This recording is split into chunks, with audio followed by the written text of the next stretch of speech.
Check, check. 1, 2, 3. Check, check.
A spectacular night, a cool night welcomes us to Corryton, Tennessee, as the Gibbs Eagles will play host to Heritage tonight. As we have said, the playoffs started probably last week, and for these two teams, a playoff game tonight. Mark Packer along with Aaron Harvey. Really pretty simple as you look at it. Heritage loses, they're done. Yep, that's it. But if Heritage wins tonight and then goes on to win next week, and Gibbs loses next week too to Carter, right, then Heritage is in. So they need help, but absolutely playoff chances still on the board for them. And Brad, Turner at Gibbs said there is a chance, there is a scenario they could lose 2 games and be out. Yeah. And so that's why I'm glad our last 2 weeks here on Rivalry Friday are in this Region 2 Class 4A, because there's kind of a lot of chaos, and all that chaos revolves around Gibbs. Gibbs lost this year to South Doyle. Which was a shock. That is a shock. Gibbs beat Anderson County. Another shock. That was a shock. And so because of those 2 games, really, there's a lot of chaos. So I don't know. Maybe we see more chaos tonight. Where the only chaos that there is not is Alcoa, as the Tornadoes continue to roll. And we will see Alcoa next week on Rivalry Friday at Anderson County. It'll be senior night for Ella. Yeah. So Ella, in case people don't know, Ella is a dog at Anderson County that goes out and retrieves the tee after kickoffs. Yes.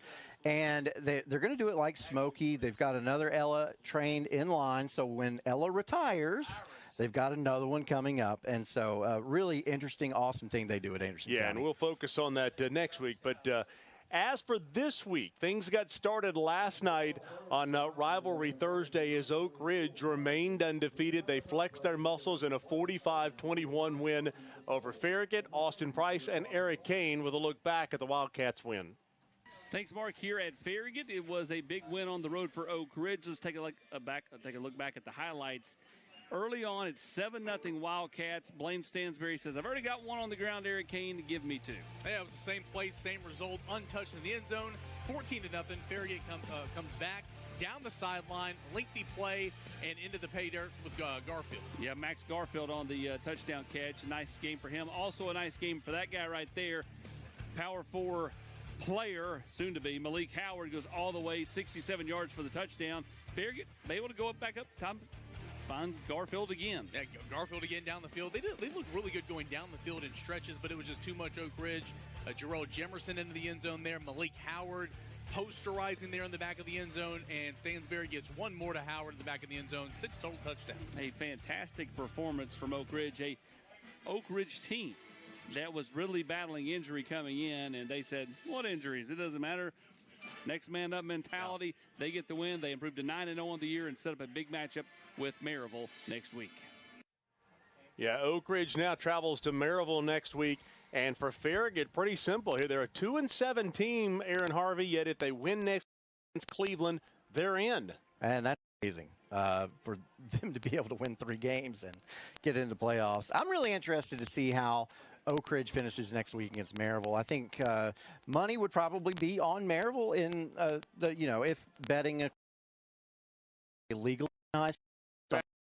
With Major League going. Yeah, we were just talking about earlier. Story for the day. On Maryville, but Oak Ridge has well, and for them to take the move to 6A this year and be undefeated going into Week 11 that's really amazing. Yeah, hey, Rivalry Thursday and Rivalry Friday brought to you by the official auto partner of the Rivalry brand, and that is Ted Russell Ford. 2 locations in the Knoxville area, along with Ted Russell Lincoln. Ted Russell Ford, the official auto partner of the Rivalry brand. Time now for us to head to the studio, back to WBIR to check in on the WBIR Blitz Players of the Week. We've got 2 players taking home this week's Player of the Week honors. One from Grace Christian Academy, the other one from Clinton after a big win for the Dragons over South Doyle last week. So let's start on offense. It's Clinton quarterback Mason Eckerson. He put out some standout numbers to take home the win against South Doyle in the Dragons' first shutout victory, get this, in 28 games. Eckerson went 19 of 29 passing, 243 yards and 2 touchdowns, but he also used his legs as well. Eckerson has played for a different school every year of his high school career, but the junior says this Clinton team has been his favorite experience so far. I love it. Honestly, this is my favorite place I've been. Wouldn't rather be anywhere else. We're always pushing each other. It's just amazing. Like, the environment is like no other. Like, yeah, in practice we might get at each other, compete and whatever, but we know at the end of the day we all love each other, and after practice we're all going to hug each other and tell each other we love them. On the defensive side of the ball, Grace Christian Academy's Caden Weber is this week's winner. The defensive back had 5 tackles, 1 tackle for loss, and an interception in the 35-14 win over CAK last week. Weber plays both sides, of course, which means his family doesn't have a break during the game to stop cheering. But he says his family, especially his mom, of course, is his biggest supporter. When I got the news, I came home and my mom told me that I won Player of the Week, and I was excited, and we celebrated. My mom is on top of everything. I wouldn't be able to be where I am without her. It just means a lot. I feel like my whole family is just circled around me, and it feels like even if I have a bad game, they're going to be there to pick me up, and that's what makes me play good and makes me want to strive to do better. Next up for these 2, Grace is set to play Lakeway Christian Academy, while Clinton looks to stay in the win column against Powell. Both games are set for Friday night. Yeah, and all the games tonight on WBIR 10 Sports Blitz, Week 10 of the high school football season. Always hard when we get to this time of year to really believe that we are here. 2 weeks from tonight, the playoffs start. I'm wearing long sleeves. I should have brought you a long sleeve top. My apologies, Aaron Harvey. I'll do better next time. That's okay. I thought about it. I was like, well, I can bring a hoodie, but I figured, hey, we've got this nice press box. And by the way, I just want to give a shout out to Gibbs. These facilities are amazing. Yeah. They've got the new field, the new press box, and I knew that we would be taken care of in here, so we're good. By the way, we're coming back. I'll just yeah, it's nice here. We're definitely coming back. Hey, let's take a break here, and when we come back, we'll visit with Joe Ossovet, the head football coach, as the Hearthside Bank pregame show continues right after this.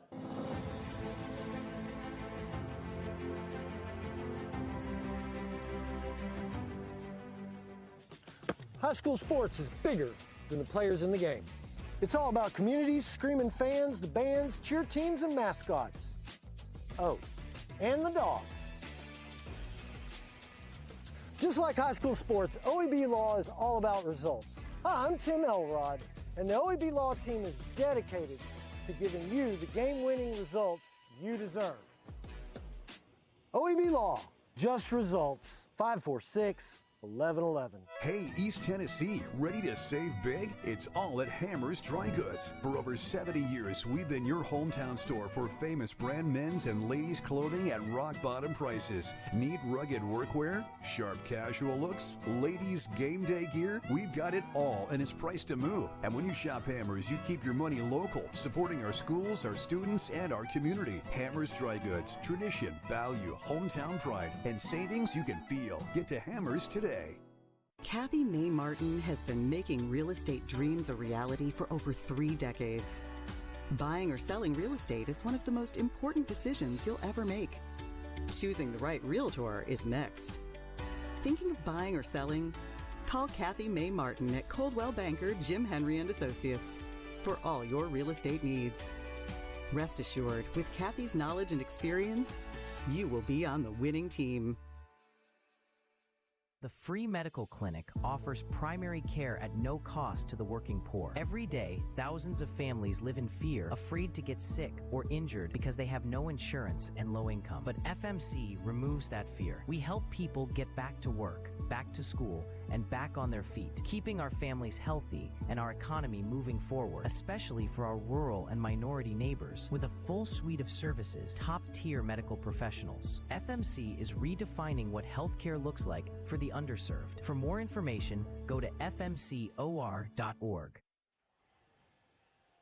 Heritage and Gibbs at the top of the hour on OEB Rivalry Friday, brought to you by Carson Newman. Mark Packer along with Aaron Harvey over my shoulder over here, hanging out on a gorgeous night for high school. We have been lucky this year with weather. We have. Now, again, that's one of those things you don't say without knocking on wood somewhere.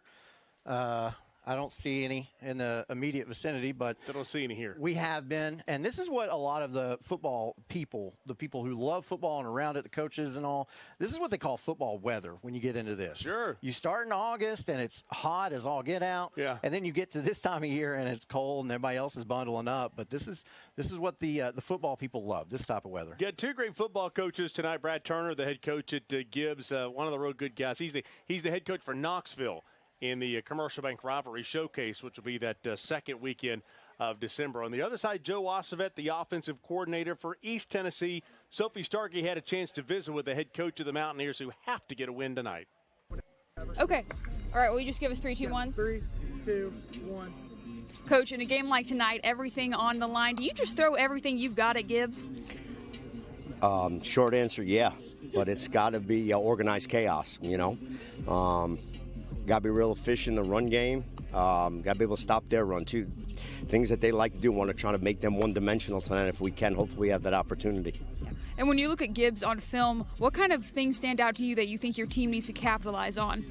They run the football really well. We got to be able to stop that. I think it's two strengths going at it. We have to throw the ball efficient tonight, control what we control. You know, the past couple of games we've been bit by the penalty, but we got to control that. We got to control our controllables and get into some third and manageables and be efficient because they're going to eat up the clock at times. Yeah. And where do you think your guys have improved over the past couple of weeks? It's been a tough stretch, but what areas do you think they've improved? I mean, that's a great question. Where we have improved. I mean, I wouldn't say it's so much as where we're improved. I think we have to be able to, like I said, not to be repetitive, control we control. Can't have critical penalties at critical times of the game, and we have to win the turnover battle tonight. Yeah. Thanks, Coach. All right, you got it.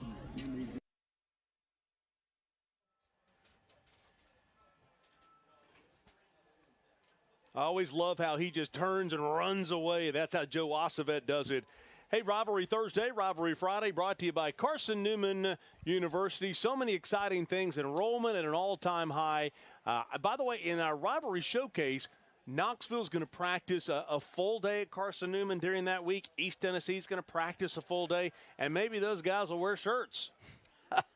Maybe, but maybe not. I don't know. I'm just saying, hey, you know, one of our worst-kept secrets in East Tennessee as far as talent goes is a guy who's headed to Tennessee, and that is Tyreek King, the wide receiver at Catholic. Yeah, what an amazing athlete he is. And I know you've been able to have him on Rivalry Thursday this year, and he balled out for you all in that performance. Great player that I know that University of Tennessee is excited about. 100%. Yeah, and Austin Price had a chance to sit down and visit with the burner from Catholic. With Tennessee commit Tyreek King. Tyreek, your game has continued to build, get better. Where have you seen your game grow the most? They have grown in my route running, probably my releases, getting off the ball, hand-eye coordination, really catching all the above, yeah. Ever since you got that first offer, and you've got nearly everybody in the country offer, all that hard work's paid off. How impressed are you by that, and how humbled are you by it? Very impressed by it, very humble as well. Just came a long way from having one offer to being committed to UT. Always been a blessing. Tennessee always been my dream school. Been watching Tennessee play since I was like 8, so always been a dream. Just coming this far is just crazy. From starting off with one offer to all the way to 31, it's amazing. What do you like about this year's group of Catholic Irish? This team is willing to work hard every day. Got great quarterback, Mac Bartholomew. We just been working. Everybody looking great. What's it take to go and do what you all want to do, win a state title, compete for a state title?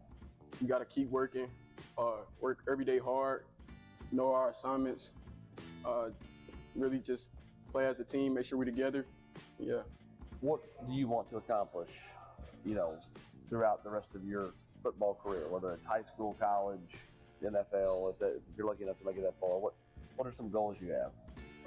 The goal this year on my senior year is to win the gold ball, get Mr. Tennessee player, probably Gatorade player of the year, leading up to the season. Freshman year of college, definitely get some play time, get up on that field, try to win Littman Kaufman Award for receivers, and make it to the NFL. That's a dream. All right. Well, he's got lots of dreams. Catholic's got a dream of bringing home a gold ball. This guy will need to have a big year if that's going to happen. Tyreek King here at Catholic. Yeah, and we look forward to seeing that guy tearing it up over at Tennessee. Tyreek King, they've got a game tonight. And then next week, how about a season finale against Baylor? One of the best teams in the country. Yeah, one of the best teams in the country. Yeah, absolutely. Have fun with that. Yeah. Hey, let's take us a break here on the Hearthside Bank pregame show. We'll inch our way towards kickoff. Heritage and Gibbs coming your way at the top of the hour.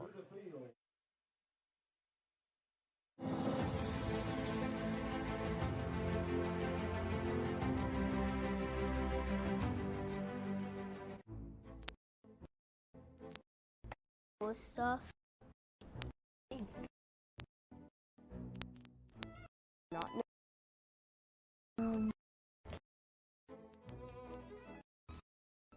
use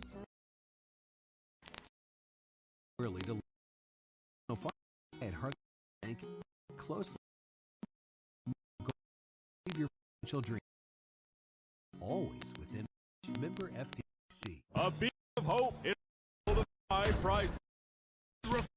These for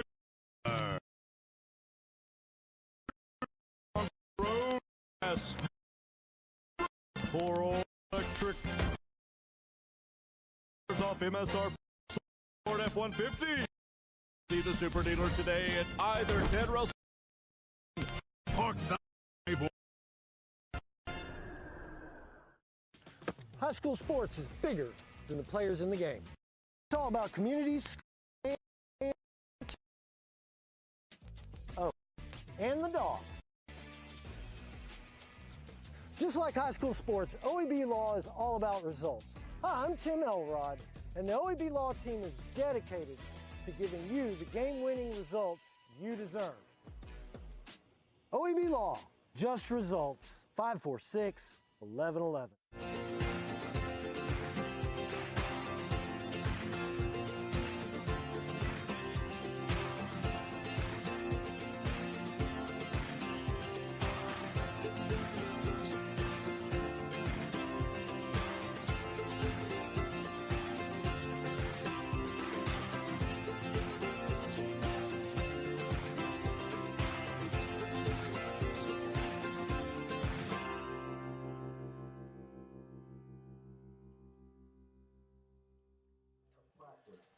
So down on the field, the defending state champion softball team at Gibbs being honored, and really glad that Colossal Productions is here with their Jumbotron down on the field. Dustin Minot, the athletic director at Gibbs, reached out this week and said, hey, is Colossal going to be there with the Jumbotron? Could we play a video in it while we're honoring the softball team? And we worked all that out, and thankful to Colossal Productions for being here, and we'll introduce you to them a little bit later in the broadcast.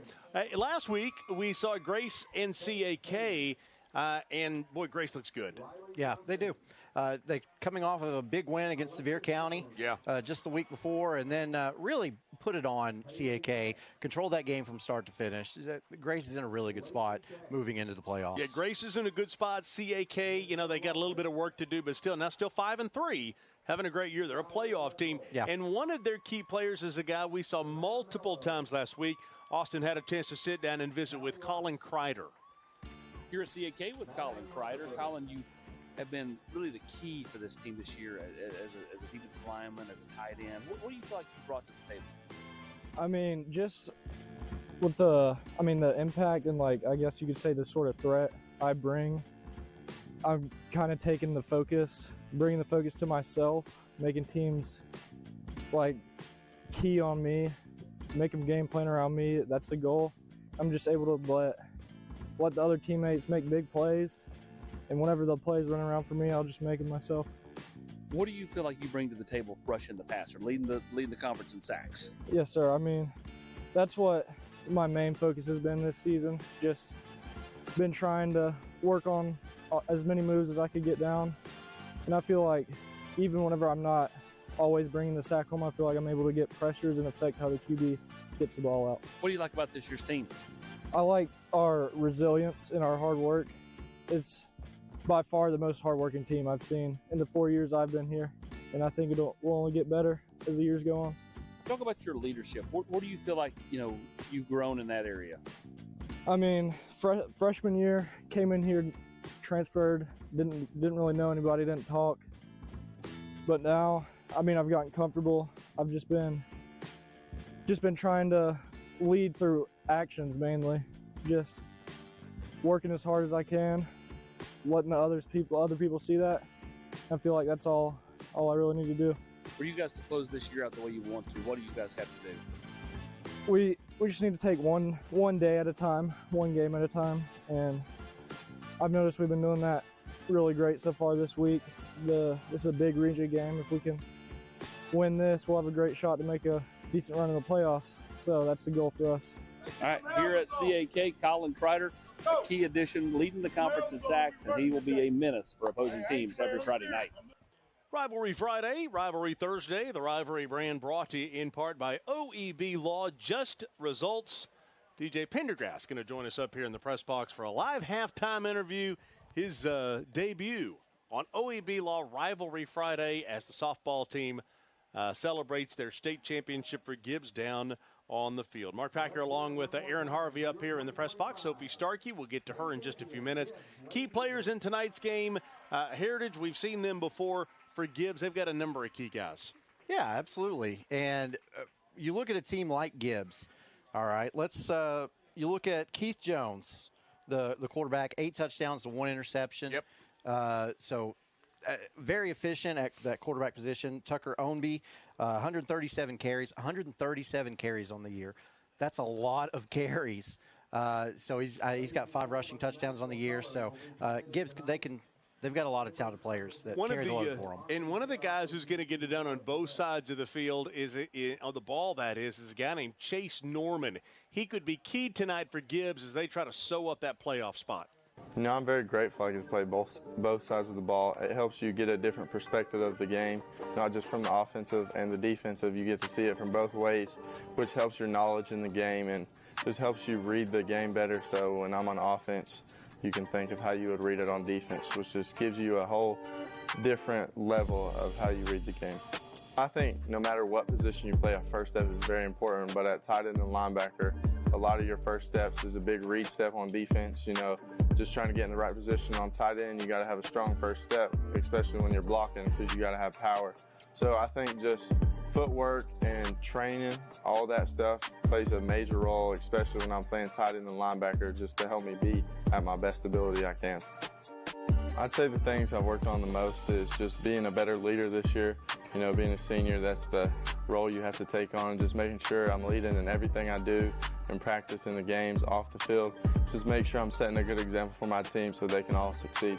The family I came from, I play football, super athletic family. Everyone's played sports, my brothers, my parents, and just seeing that, and ever since I was a little kid, really enjoyed playing. It's just gave me the drive to keep wanting to do it and see how far athletics will take me in life. Some of our team goals this year is to make it to state. Ever since I've been here, we've gotten better and better every year, and we're starting to solidify this program as a top program. And by that, we got to be a team. So our team goal has been to make it to state this year, and we're getting closer and closer every year, and I really think this is our year. Some of my personal goals is just be the best person I can on and off the field. I want to be a great leader to everyone and just make sure I'm going 110% in everything I do. All the coaches have been great ever since I've been here. Coach Turner, he's been the head coach, and every year it's just more and more of a culture, and we're building a bigger family. And just starting from when you're younger, like in the middle school programs, our middle school program does really good, and that's starting to translate up to the high school and just building like a dynasty. So I think our coaches are doing a great job of keeping everyone involved and just making sure we're going hard on the football field, but also in the weight room and in the classroom, and just making us a better men. In my words, a teammate is someone who always has someone's back. You can always rely on them. You know, we had this thing, it's called foxhole. Who are you going to have in your foxhole? So that was like a World War II saying, who's going to be in the bunker with you? So it's like, you want to trust people that they'll be there with you. So just being a good teammate is always making sure you can take care of them in football and in life, just always being there.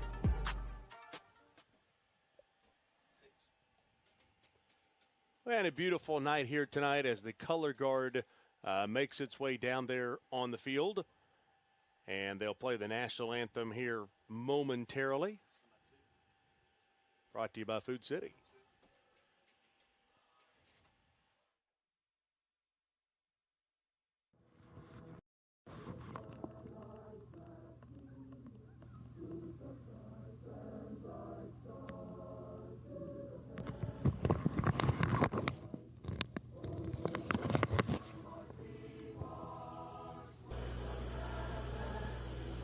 Yeah, you're good.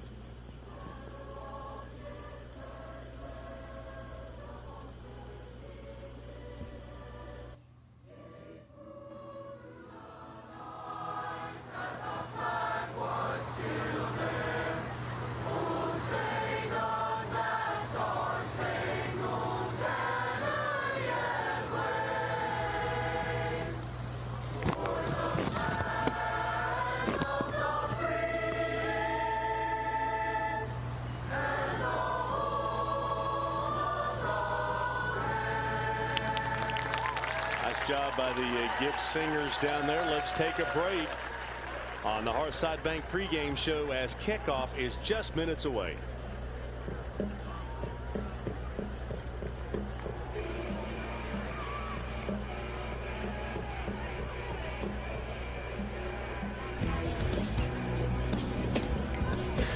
I still have spots on my glasses, even with the most expensive cleaners.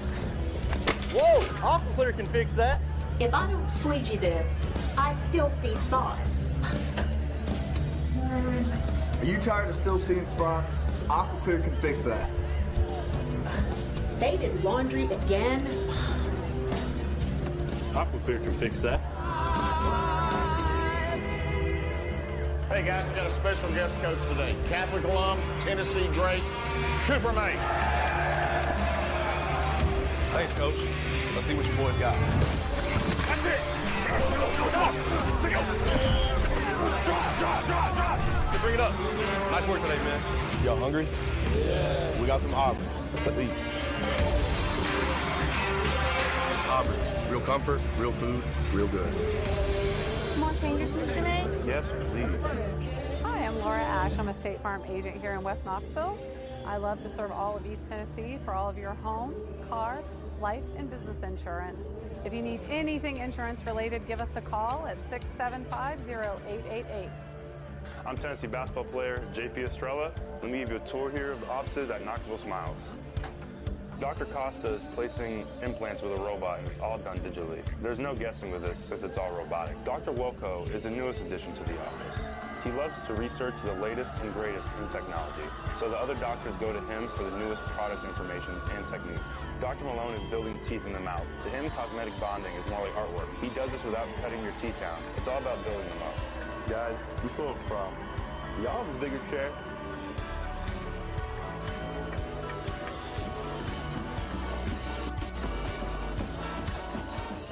The following live sports broadcast is brought to you by Pac-Man HD Productions.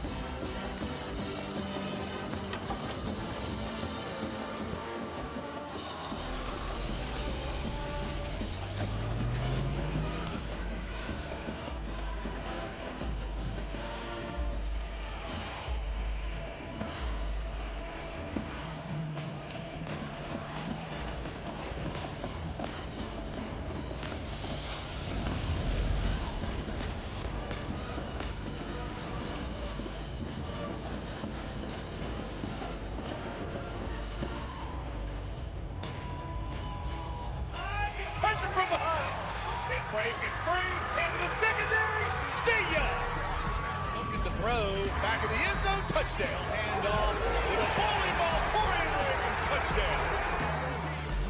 The middle receiver's there, touchdown. And a look downfield, behind the secondary, touchdown! Unbelievable!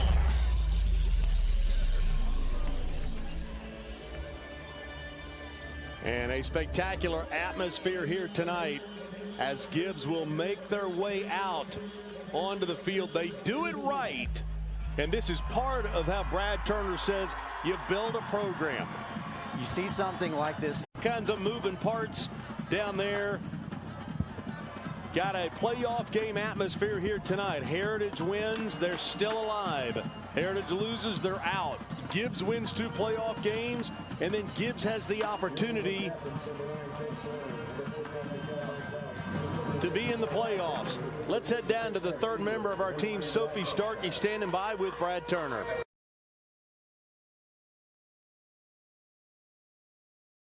This game mean to you guys in terms of the playoffs? Well, obviously you win, you're in. Then we've got to see with placement and all that. But right now we're just worried about this game and, you know, trying to take on this opponent, well-coached team, and hopefully our guys come out ready to play. And what are you hoping to see out of your guys tonight? Just execution. Play clean, no turnovers, execution. And that entrance there, what has it meant to you to kind of build this program? I mean, there was smoke on the floor, there was fire. Yeah.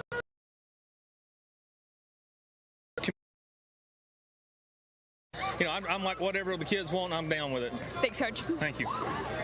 By the way, Sophie, here's what I'm going to do. I'm going to change microphones after this week. That's the second time that's happened. It's got to be something on the microphone. I do not know that. My nose is running. It came over me. Okay, get yourself fixed down there. Oh, my goodness gracious. That's the second time. I think there's something on the microphone. It could be. She said she was allergic to the smoke, so it could be that too. I don't know, but maybe we should stop going places where they put on that kind of show. Maybe. No. Let's not do that. Let's get Sophie some diphenhydramine. I'm not going to say a brand name because if they want that, they'll have to buy some ads from us. It'll be a sponsor. Yeah. So we'll say the generic name. She needs to get some diphenhydramine. Well, Mark Packer along with Aaron Harvey. Glad you're with us tonight for this one.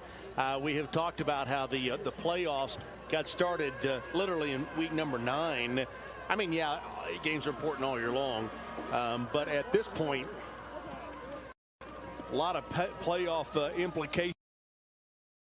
2 seed, but that's a tough way to go. You got to go if you're that number 2 seed, or I'm sorry, the number 3 seed, like Anderson County would be if Gibbs can finish this season strong. There, take Coach Sean Witten and the Cyclones, and yeah, that's tough. I want to say one thing about what Coach Turner told Sophie there, and he said, "Hey, whatever the kids want, I'm good with it." That's what I say. The Booster Club does a great job, and again, that reiterates the point that I made. That like that's growing up, you want to watch this Gibbs program. If you're in this area, you see that you want to play for Gibbs. You want to be an Eagle. And it's that type of environment, and there's an excitement around the program, obviously. So Coach Turner's got this program in a really, really great spot. Mountaineers will get the football to start things off, and for Joe Ossovet, his team should be could be 5-2. They lost 2 of their last 3 games by a grand total of 5 points. Yeah, they played Alcoa in one of those 3 games. You're going to lose that game. Sorry. It was a 47-point spread. But then you lose in overtime last week to William Blunt and by 3. Record look a lot. Goes.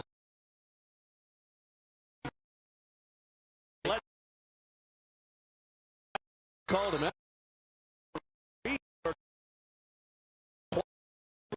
Across his body, catch is made. Wow. What a play that time by Jones. Rolling to his right, going through his reads, and then able to complete that pass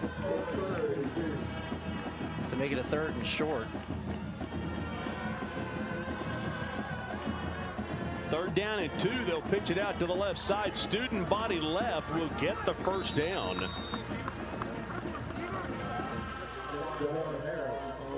Harris, the running back, 25 carries this year, just over 100 yards. So he is not their bell cow.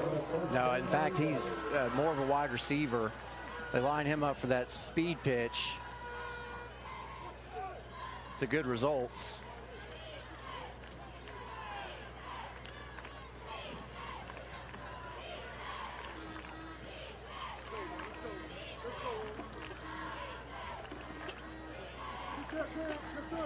Just a few minutes in. Got a 5-yard gain on first down. That's a good pickup by the quarterback that time.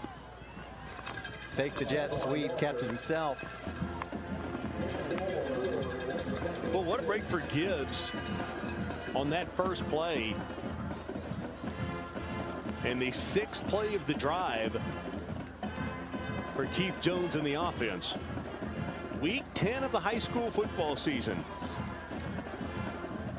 Inside handoff off left tackle.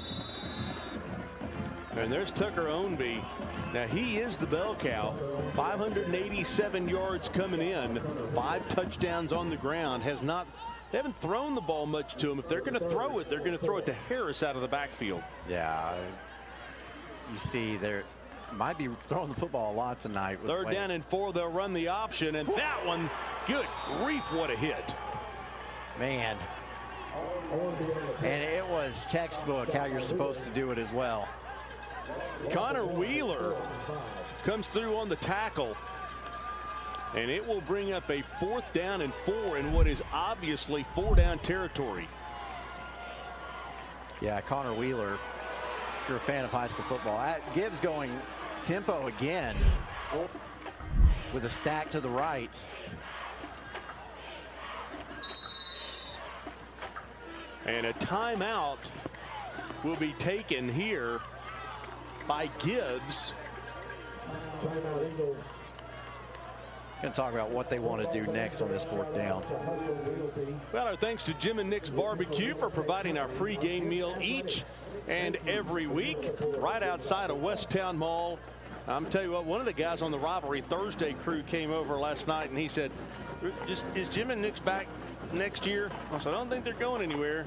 He said, they better be back next year. I know today they provided us with barbecue pork and barbecue chicken. Oh, man, I had 2 plates of that. I didn't get to eat any of it. I was too busy doing the 10 tailgate show today, which was a real honor and a privilege. But I wasn't able to come eat the pregame. They'll try a 45-yard field goal. Well, no, not 45. More like 40 or 30. What a 42-yarder. From the 32, it's a 47-yard field goal, and it is up, and it is good in the East Tennessee night. And Gibbs takes a 3-0 lead over Heritage. A big field goal early as Gibbs strikes early with a field goal. It's 3 on OEB Rivalry Friday, presented by Carson Newman. High school sports is bigger than the players in the game. It's all about communities, screaming fans, the bands, cheer teams, and mascots. Oh, and the dogs. Just like high school sports, OEB Law is all about results. Hi, I'm Tim Elrod, and the OEB Law team is dedicated to giving you the game-winning results you deserve. OEB Law, just results. 546-1111. Hey, East Tennessee, ready to save big? It's all at Hammer's Dry Goods. For over 70 years, been your hometown store for famous brand men's and ladies' clothing at rock-bottom prices.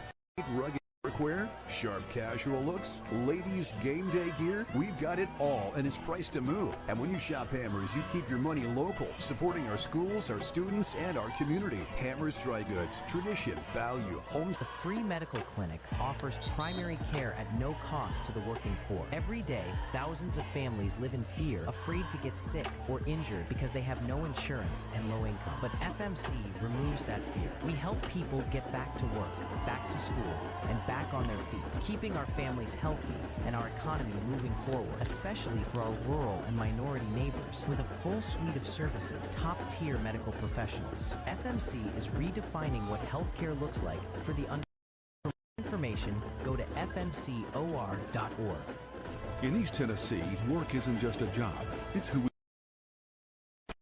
and Pipe Fitters Local 102 has helped to build this region from the ground up with sweat, skill, and pride. Don't gamble on unskilled labor.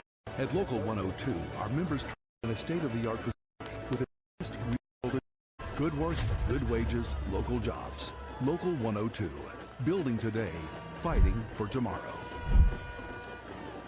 7:25 to go first quarter. Gibbs with the field goal. A 49-yard field goal. It was put down at the 32-yard line. Actually, a 42-yard field goal. And this one would have been good from about 60. Let's head down to Sophie Starkey down on the sideline. Sophie, you talk about Gibbs building this program. They are doing it with a whole lot of alumni, aren't they? Absolutely. And something about Gibbs is that when you went to Gibbs, you want to come back to Gibbs. There are several teams around schools, softball, track and field, and football, that their coaches were actually alumni of the school. There are 9 of them here tonight coaching football. And when I spoke to Brad Turner earlier this week, he said that's why he loves his job. He wants to create a program that these guys might want to come back to one day, and it really makes him love what he does. Yeah, absolutely. And he made that same comment, Sophie, thank you. He made the same to me about, he said, when the day comes that the guys who played football at Gibbs don't want to coach at Gibbs, I need to get out because I have not established the right culture here.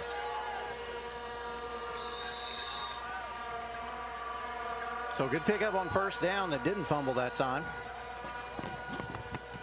That last drive for Gibbs, 10 plays, 33 yards, ended with a 42-yard field goal.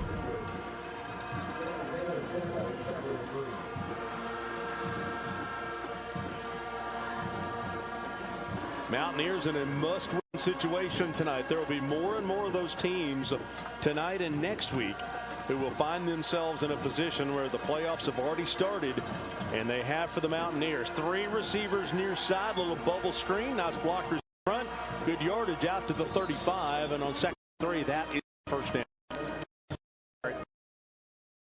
Successful for here, just the 3 that they've run.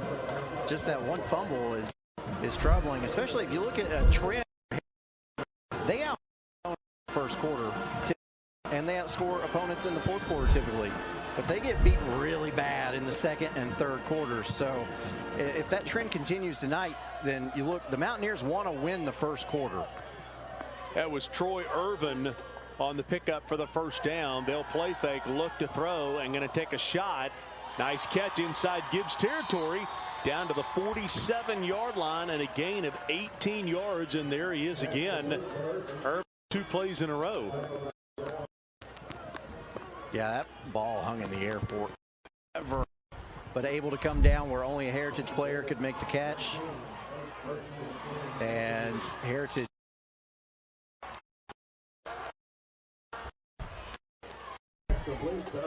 You know, Sophie asked Joe Ossovet before the game, you know, in a must-win situation, do you call things differently? He said you just don't leave any bullets in the holster. I mean, you fire with everything that you've got to get the win. Yeah, to quote one of the best sports movies ever made, Mark Packer. Hoosiers. No. Oh, the Water Boy. Oh, what? Okay. Last game of the year. You can't hold anything back now, Brent.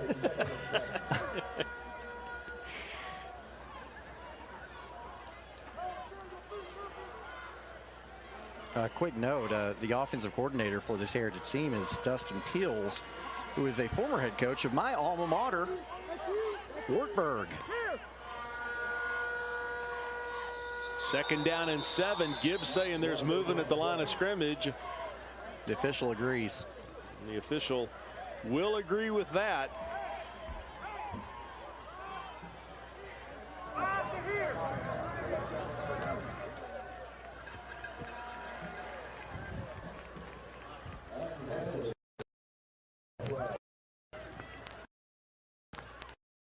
So a negative. Heritage pushes on schedule. Everything had been positive, aside from the fumble, of course. By the way, Brandon Frazier, who everybody knows, his dad, Fraze, the longtime manager, trainer, equipment manager over at UT. 2nd down and 12. By the way, Brandon Frazier, the one that made the song for our referee Jay Davis in honor of him throwing the flag at Brad Turner last year during the Gibbs-Fulton game. Oh, and here it is. And a timeout will be taken here with 4:58 to go in the first quarter. 3-0 Gibbs score. High school sports is bigger than the players in the game. It's all about communities, screaming fans, the bands, cheer teams, and mascots. Oh, and the dogs. Just like high school sports, OEB Law is all about results. Hi, I'm Tim Elrod, and the OEB Law team is dedicated to giving you the game-winning results you deserve.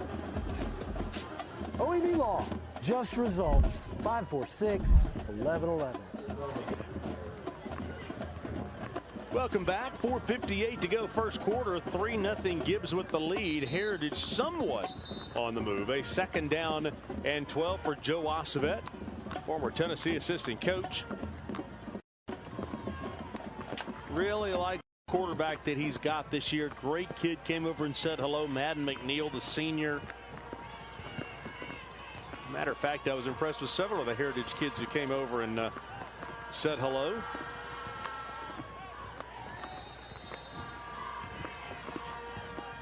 Second down and 12, inside handoff, and this one busts wide open, close to first down yardage, and that is Thomas Bowers. He is their bell cow.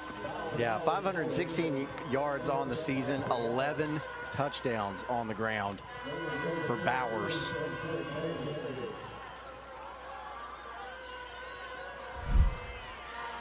Yeah, watch this as they fake the handoff on the outs on the jet sweep, and then inside to Bowers, and he dives forward for the first down at the 36.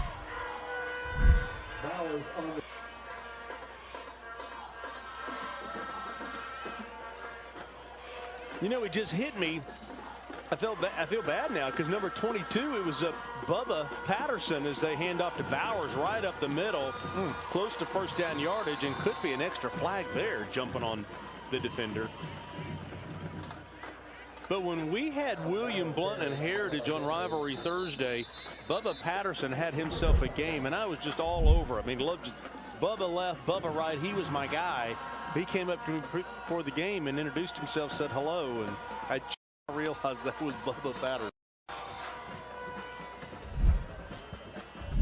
He was an injured player for Gibbs. Let's take a quick break while a man is down on the field. Hey guys, it's Naomi and Megan. We're so excited to see you guys on New Year's Eve for the exciting ball drop. Come hang out with us until midnight and watch that drop. It's going to be so much fun. Food trucks, live music, all kinds of good stuff. You could even skate with us. Handoff off right now. Look at here. Touchdown. And it looks like the young man is making his way off the field for Gibbs. That's plays on that defensive line for the Eagles.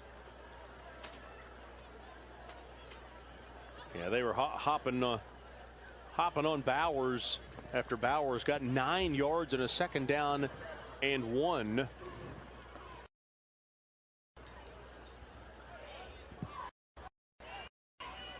Well, after this play, we'll introduce you to one of our FCA Next Mile Scholarship finalists. As when we get to the playoffs, we will announce the winners each week. Take a shot. 2nd down and 1. All kinds of pressure. They didn't work out. Back at the 40-yard line. We were talking about Chase Norman. Yeah, you see 2nd and 1. It's actually 2nd, probably half a yard, and you think this is a great time to take a shot. And it is a great time to take a shot, but you cannot have a sack. There is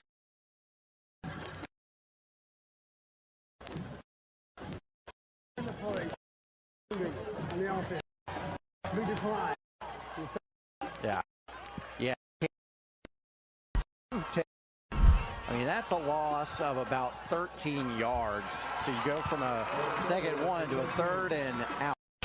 And one of your challenges is if you keep the quarterback in the pocket, and he doesn't have time to escape. If you roll him out, then he can see the field a little more. He can run, he can throw it away. When you stand in the pocket and somebody like Norman busts through, there's not really much you can do. No, you're in trouble.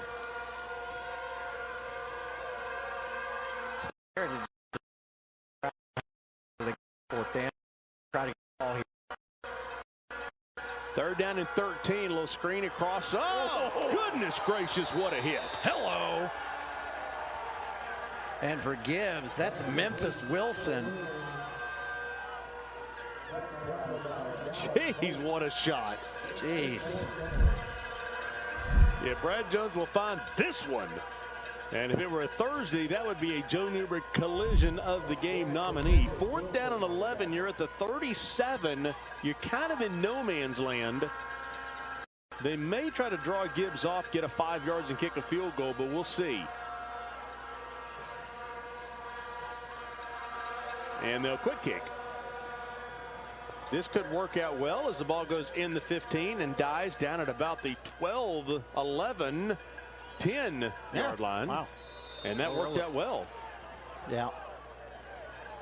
Your Matt McNeil, the quarterback, is also the starting punter for Heritage, so you can do stuff like that, especially.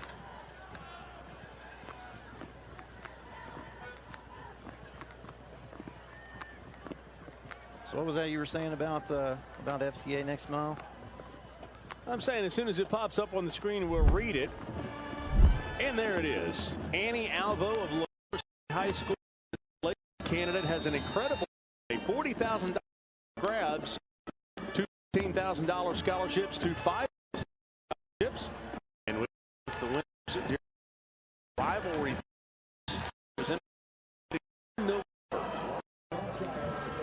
There's Annie. Love on hers, and she's a team leader at her church, academy ambassador, co-captain, a well-rounded student, Annie Alvo of Lenore City High School. And this is all provided by Pilots Miles of Good.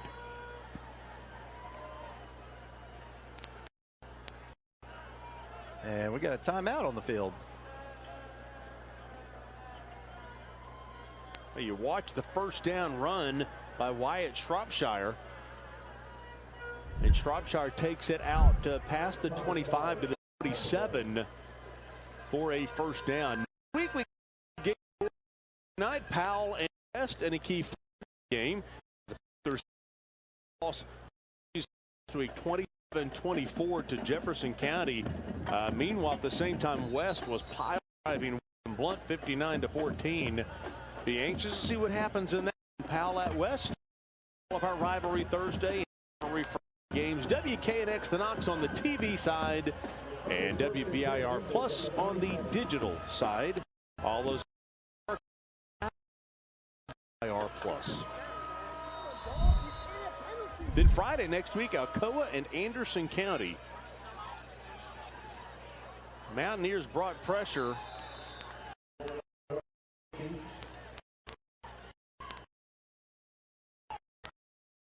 The 2-minute warning in the first quarter, but the clock doesn't stop. No, not this level. 3-yard gain on second down. And I mentioned Heritage is winning the first quarter against their opponents thus far, but losing the second and third big. And it looks like they're going to lose the first quarter in this one unless something dramatic happens. So not the start that the Mountaineers wanted against this Gibbs team. You know, you never know what you're going to get, kind of like a box of chocolates. I came into this thinking we'd have a high-scoring affair, and here we are in a 3-0 rock fight. Yeah, in a fast-moving first quarter at that. And there you go. Just jinxed the broadcast. Oh, I did. Dadgummit. And there's no wood up here. 3rd down and 4. Gibbs with the option around left in will get the first down. And a flag comes in at the end of that, where that tackle is made. Makes me maybe a face mask, but then again, I see the official pointing toward Gibbs.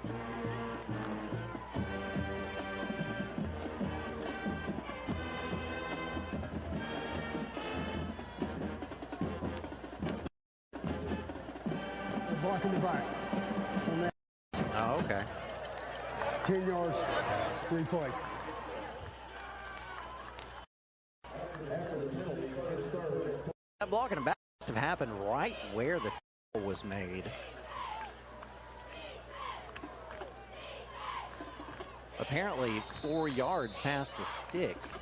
Or that would be 6 yards past the sticks if it's 3rd and 4.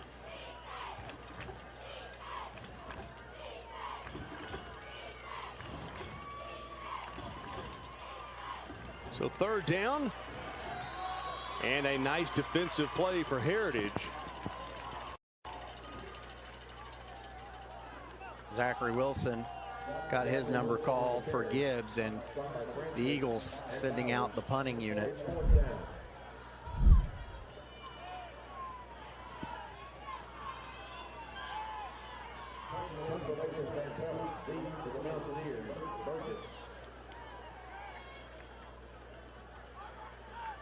Fourth down and 3. Oh, and will they punt it away?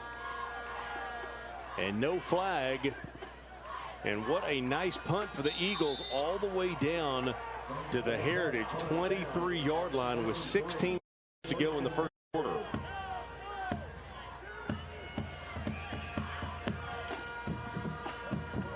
So the big play in this game, obviously, is the first play of the game.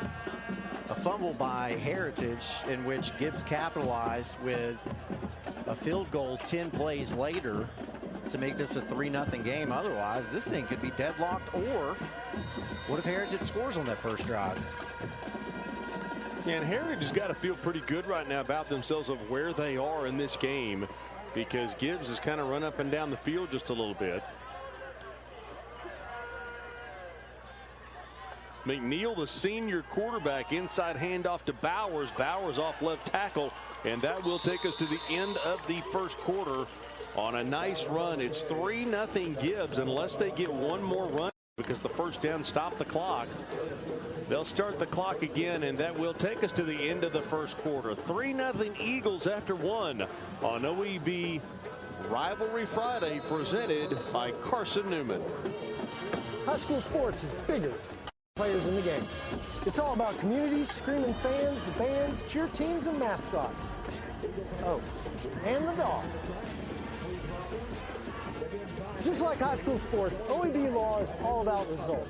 Hi, I'm Tim Elrod, and the OEB Law team is dedicated to giving you the game-winning results you deserve. OEB Law, just results. 546-1111. Thank you so much for visiting us today. I really appreciate you. What in the world?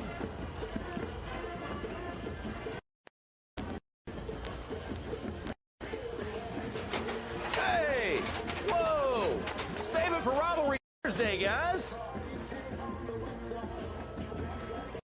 To pay for spending. I do not know. Big. Candy. Spending use me to buy stuff. It's never too early to learn more about personal finance. At Hearthside Bank, we work closely with our community to help meet your goals and achieve your financial dreams. Hearthside Bank, always within reach. Member FDIC. What's up, guys? It's Devin Driscoll, owner of D1 Sports Training with locations in Hardin Valley and Blount County. If you're looking to take your athlete's sports performance to the next level or increase your overall sports performance and fitness, reach out to us at one of our locations in Hardin Valley or in Blount.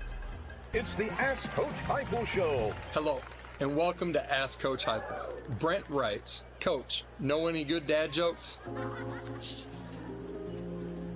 Yeah. This has been Ask Coach Heupel.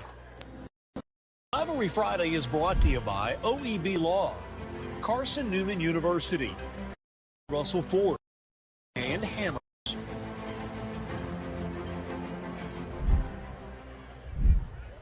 Welcome back. Heading into the second quarter. Let's head down to Sophie Starkey down on the side. Sophie? Coach, what adjustments do you feel like your team needs to make approaching the second quarter? We're playing good.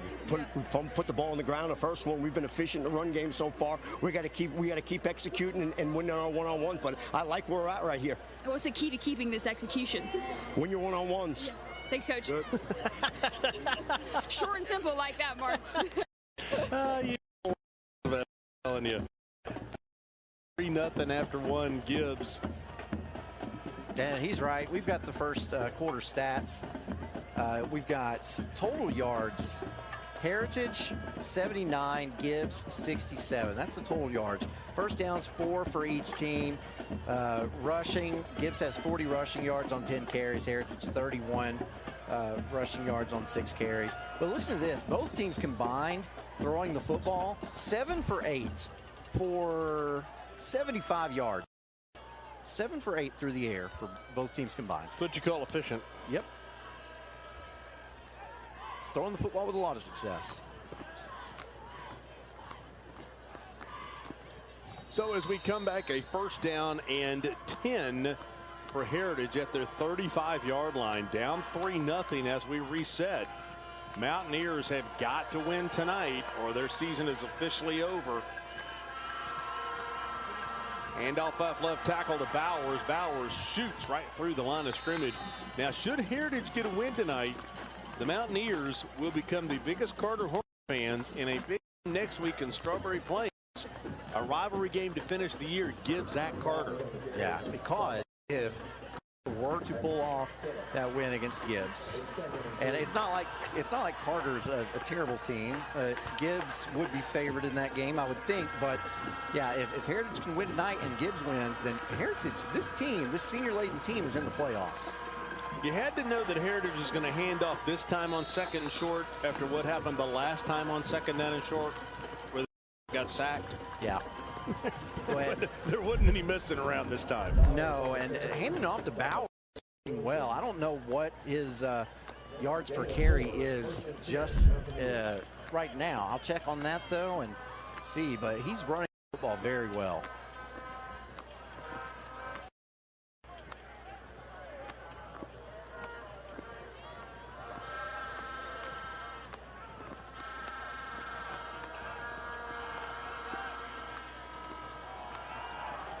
Handoff off left tackle on a first down and 10. And it was actually a play action, well, a fake to handoff, and that was McNeil on the keeper. And McNeil gained 7 yards. So again, Heritage is playing the football very well. They just got to finish drives.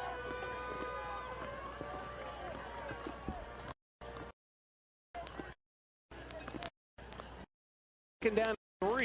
Same spot where they times, a second down and short. And once again, remembering that last drive, you'd have to think that the Mountaineers are going to just try to get the first down. They'll look to throw a little swing pass, and nice catch on the outside, looking down the sideline. Boy, a nice grab by Caden Filippo, because when McNeil had not even his head, turned back, the ball was right on him, and he makes a one-handed grab. Yeah, I didn't think he was going to catch that football. I don't know how he brought it down, but after that, he had some open field in front of him, so that was a huge pickup for the Mountaineers. Kind of neat with the officials tonight. You know, the middle school basketball starts this next week. And a few of us are calling basketball games. I'll put the stripes on Tuesday over at Cedar Bluff for the referee. Kind of that transition time. Some of the guys, one young lady down here on the group that we've worked together and said, I've got a game Tuesday, I've got something Wednesday. So basketball is right around the corner.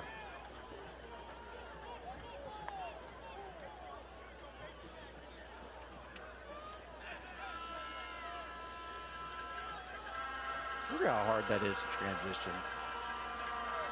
Just to get out of your football mind. Looking to throw right across the middle. Catch should have been made. And that's Ethan Bryant, the leading receiver for this Heritage team. Couldn't pull it down to bring up a 3rd and long, but yeah, you're a football referee all year long, and then while the football season is still going, starts up, you got to try to get into that basketball mindset. Well, I look forward to it. I look forward to it. 3rd down and 12. You're down 3 at the 30. It'd be a 47-yard field goal from here. So you like nothing else to get 5 or 6 yards pass across. You should have had him.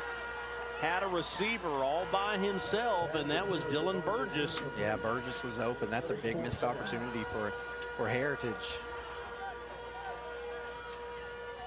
So back to what I was saying, a 47-yard field goal from right here if you chose to kick it, which is really at the edge of field goal range for a high school kicker. So they're going to go for it, or they may quick kick. And with the way the defense is playing, that might be the option here. Or he may take a timeout as the play clock is down to 10.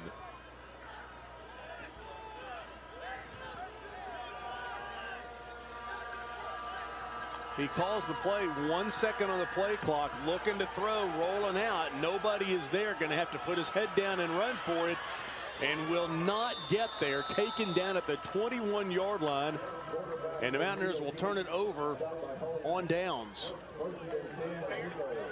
I would say a valiant effort, but it does come up 1 yard short.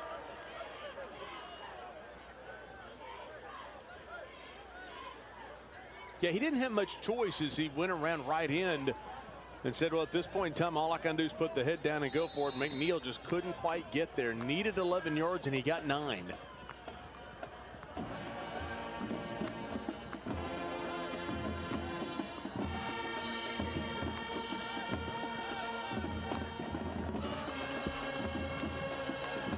So the Eagles will take over at their 9, going off right tackle. Oh, my God. Big hit. We've seen some huge hits in this game. Wow.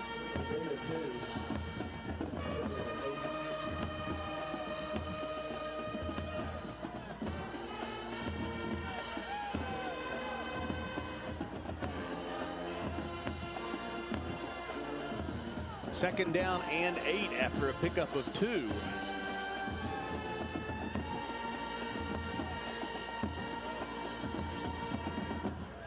Looking to throw, feeling the pressure, and will just throw it out of bounds. Jones pass incomplete. It's 3rd and 8. So here's a good opportunity for the Heritage defense. They've got a 3rd and 8. If you can get a stop here and get the football back. I think Coach Ossavet is right. What he told Sophie at the end of the first quarter. His team's playing well. They're in a really good spot. And a flag comes in before the play, and a timeout going to be taken by Brad Turner and Gibbs. Timeout Eagles. So a timeout is taken here with 8:15 to go, second quarter. We will take a break. 3-0 Gibbs. Lived in this community my whole life. Obviously, coaching football here is probably a dream come true. Got a great staff. Of my 12 coaches, 9 of them played for me. One of them graduated with me. So it is a tight community. Our middle school program, I think we've got 7 coaches that played for me. Got a great support here in the community. When the games, we pack it out. We travel well. I can't think of anywhere else I'd rather be. Well, are we making a difference? You know, obviously, winning is important, and we play to win. Results means you're playing to win. OEB Law is proud to send a $1,000 donation to the student body of Gibbs High School for their results on and off the field. If you've been injured in a car accident, no fault of your own, and need results, dial 865-546-1111. OEB Law, just results. Yeah, welcome to Eagle Nation. Enjoy the show, and I hope it's some good football.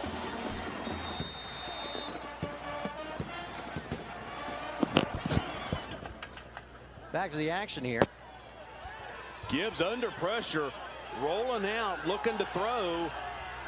And here comes Heritage to try to make the tackle on a 3rd down and 8. Finally taken out of the 28-yard line. Boy, Keith Jones made a great effort there. Absolutely had nothing. Reversed his field and still almost picked up the 1st down there. But that will bring up 4th down. So essentially it looks like Heritage has got to stop here. Yeah, there's no way that Gibbs is going to go for it at their own 28-yard line on a 4th down and 3. Now, do they line up and try to hard count, see if they can get something lucky? Or do they quick kick? And if you're Heritage, don't you put somebody back? Yeah, Gibbs will take the timeout, which makes perfect sense. Let's take the break with them with 8:03 to go in the first half. Still 3-0 Gibbs with the lead in a very important game.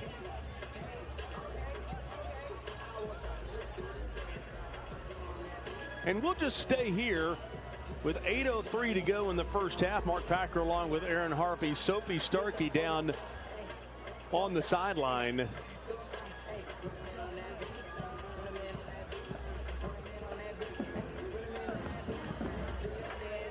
Aaron, you looking at other scores? Yeah, looking at that. Alcoa's up on Carter. I don't know if you expected that one or not. There's an upset in the brewing. In the second quarter, Bearden and Dobbins-Bennett were tied at 7. So that's a surprise. In the second quarter, Powell is up on Clinton 14-7. And OEB Rivalry Playoffs brought to you by Food City, coming in November. As every Friday night, we'll have a playoff game. Really going to be interesting this year as Gibbs will punt this football away on a 4th down. Going to be interesting to see how the playoffs shake out. I have a feeling that our first round game will be at Sevier County. Looks like that would be west at Sevier County. And then after that, I couldn't tell you who's going to play who, where, when, and why. Yeah, you have to look at, normally when you're looking at the playoffs, there's a flag on the play, by the way. I just now spotted it at the Heritage 43-yard line on the far side of the field. I just now saw that. It may be a sideline warning. Might be. But before, you just needed to know, kind of look at, hey, Region 1, Region 2, their standings.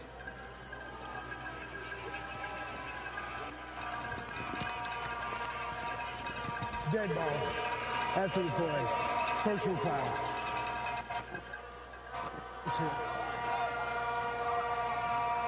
On White.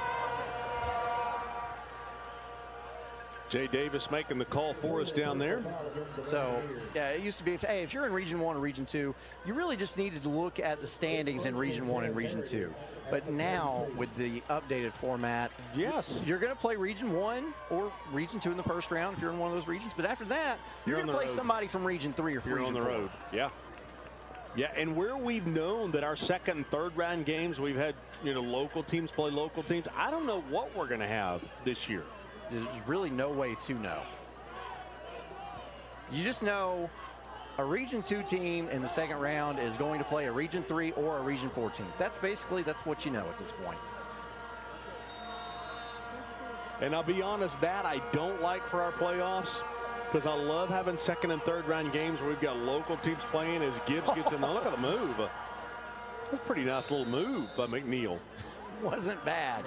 But I mean, I'm not the biggest fan of second and third round. We're going to end up with, somebody from out of town coming over here and playing our teams. Yeah, I understand that one of the things you want to do with this is you get some regions that are stronger than the other ones. I know a really good example would be in single A. Region 2 is normally always a lot stronger than Region 1 as a whole. Okay. So you end up with a lot of Region 2 teams playing Region 2 nice teams. Play in the backfield, by the way. Yeah, it is. And that's going to bring up third and long for the Mountaineers. But, yeah, you would end up with a lot of Region 2 teams playing Region 2 teams in the second and then again in the third rounds. And the TSSAA wanted to eliminate the teams from the same region playing each other all playoffs long. And this is certainly accomplishing that. As the Mountaineers going 5 wide now.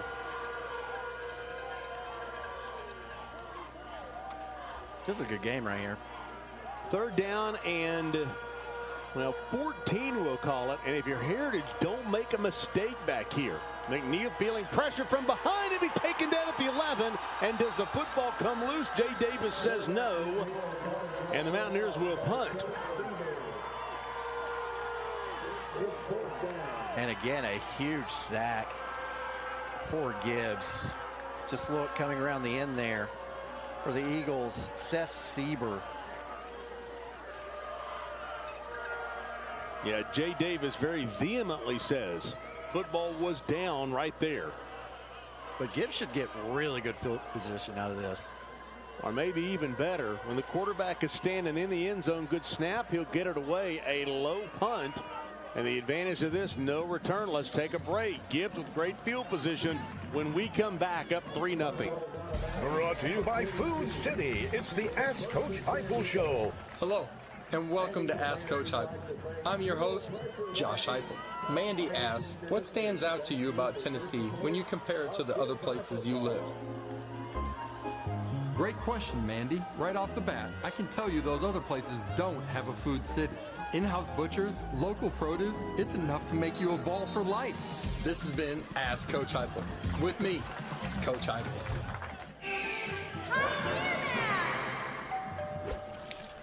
Yep, I see your problem here. So you've been in this business long? Oh, I've been taking care of Tennessee homes so long, I came up with indoor plumbing. Wow. Bears thought I was crazy.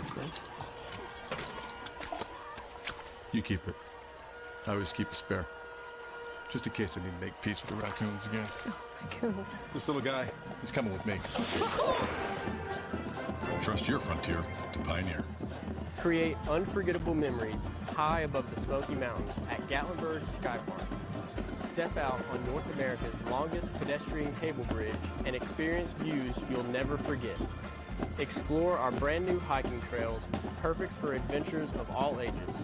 Refresh and recharge with a meal from Smoky Mountain Smash on our newest expansion, Clayton's Landing. Gatlinburg Sky Park, where memories rise above it all.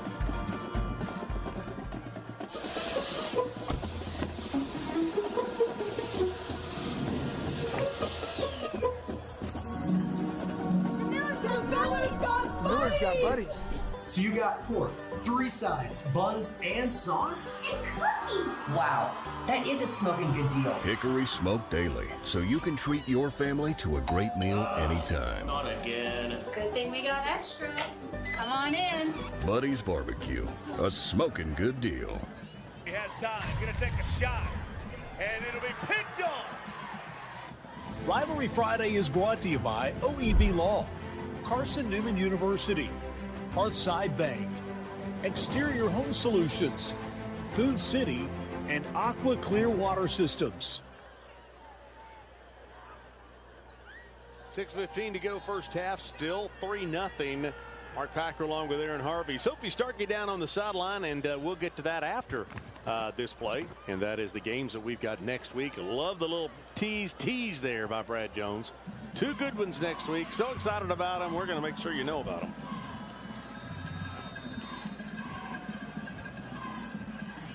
First down, Eagles pitch to the outside, and good field position here down inside the 35. Hey, our thanks to Colossal Productions, as people are getting used to Colossal being here with the Jumbotrons each and every week.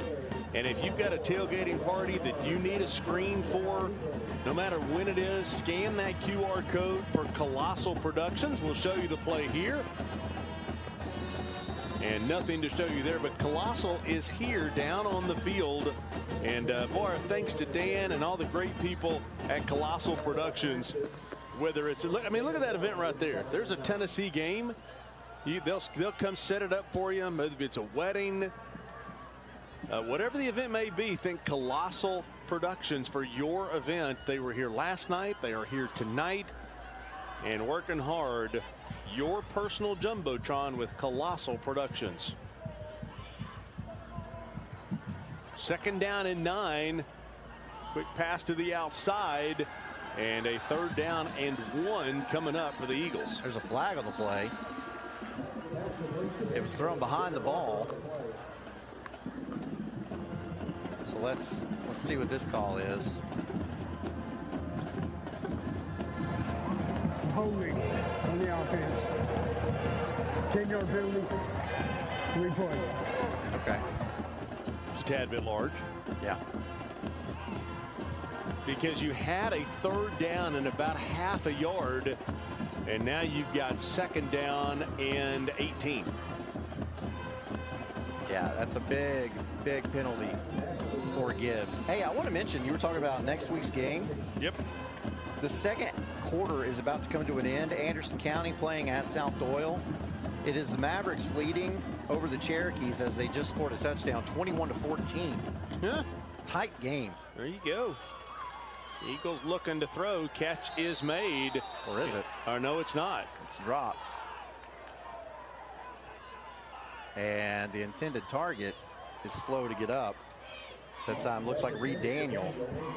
West is up on Carnes 17-7 as the Rebels look to go 4-4 and set up that game next week on Rivalry Thursday against Powell.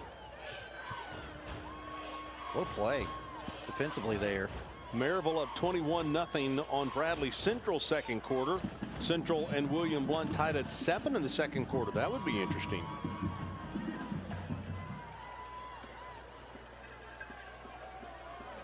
That's we just saw Connor Wheeler on defense for Heritage. And Connor Wheeler, that makes me think of an outstanding player for Powell over the years. Looking to throw, can run if he wants. Could have run if he wanted. Going to be taken down at the 43, and they'll say that he was down. Jay Davis very quickly pointing to the ground, saying there is no fumble. How many times have we had the ball hit the ground and we had to wonder, is that a fumble? Only to have Mr. Davis come up and say, no. Yep, nope. Answer your question for you. That is not a fumble. But there you go. You're talking about, you set it up, you're going to have a 3rd and 1. And then the holding penalty, and all of a sudden you've got 4th and about 19 or so. And that's a great call. And so Cosby's going to have to punt the football instead of being in a scoring position. You know, Heritage is just kind of hanging around the chicken coop. A play on special teams would be big for them.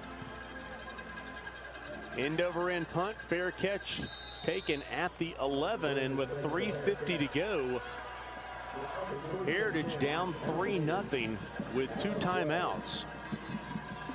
So before that drive completed, in the middle of that drive, was handed the stats so far for this game, and Heritage is outgaining, or was outgaining Gibbs, 123-69.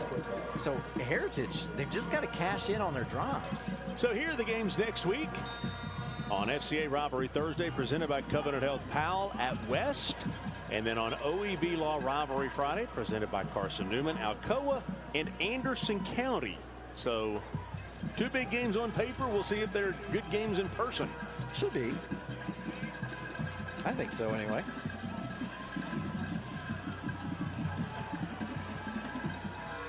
First down and 10 at the 12. Mountaineers really nowhere to go. Ho! Block after the play, and I love it. Big number 74 for Heritage. That's Mason Justice. After he pile drives the defender to the ground, he lays on the ground and holds his hands up in the air like, I didn't mean it. Yeah. And see, when you do that, you're basically saying, I did it. Yeah. Yeah. But I didn't mean it. Didn't mean anything by it. Second down and 8. They'll go inside. Hand up again to Bowers. Look out here. Bowers turning on the Jets. Takes it out to the 44-yard line. A 30-yard gain. And all of a sudden, the Mountaineers are cooking. Imagine that. And that, so they are going to continue to outgain Gibbs in this game. And the only difference on the scoreboard is the 3 points that came from the turnover. Yep. Actually, a gain of 31 yards as they mark it at the 45 with under 3 to go in the first half. Hand off to Bubba off right tackle. And Bubba with a gain of just 1 yard. Yeah, you don't have to be in too big of a hurry here if you're Heritage.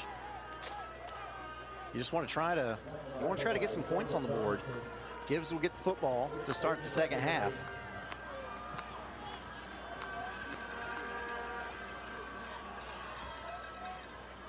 Yeah, you'd love to check 2 boxes here. Get points and don't leave any time on the clock. Nope.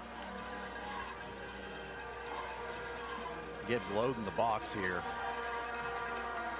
McNeil, the quarterback, will play fake across the middle. Well, I thought the defender was there a little early, but no flag. It would have been a tremendous catch by Burgess if he could have hauled that in. Because either the defender was early or he was right on time. And it was close. Yeah, it's definitely early, but you can tell that when you play it in slow motion. And Brad Jones is going to do everything he can to make sure everybody saw that in the stadium on the Jumbotron with Colossal Productions. Yeah, he was a little bit early, but again, in real time, that's a bang-bang play. That's hard to say. Cover 4 look for Gibbs now. 3rd down and 8. Joe Acevet takes the timeout, and a good timeout for Coach Acevet. And we'll take a quick timeout with them.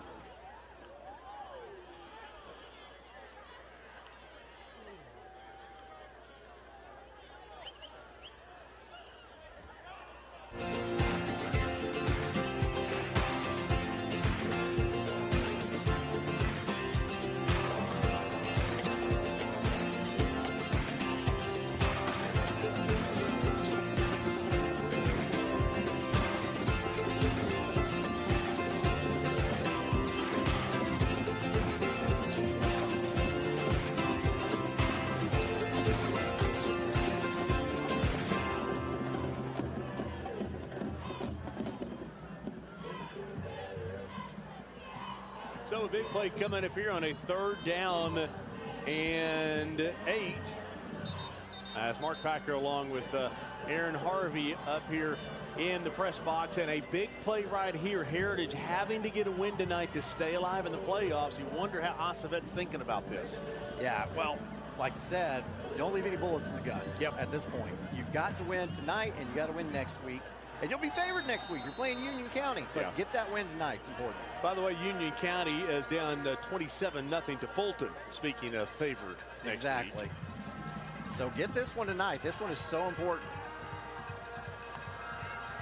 McNeil on a 3rd down and 8 steps up and should have thrown the football. And now does Gibbs take a timeout to save some of the clock? Yeah, interesting play there.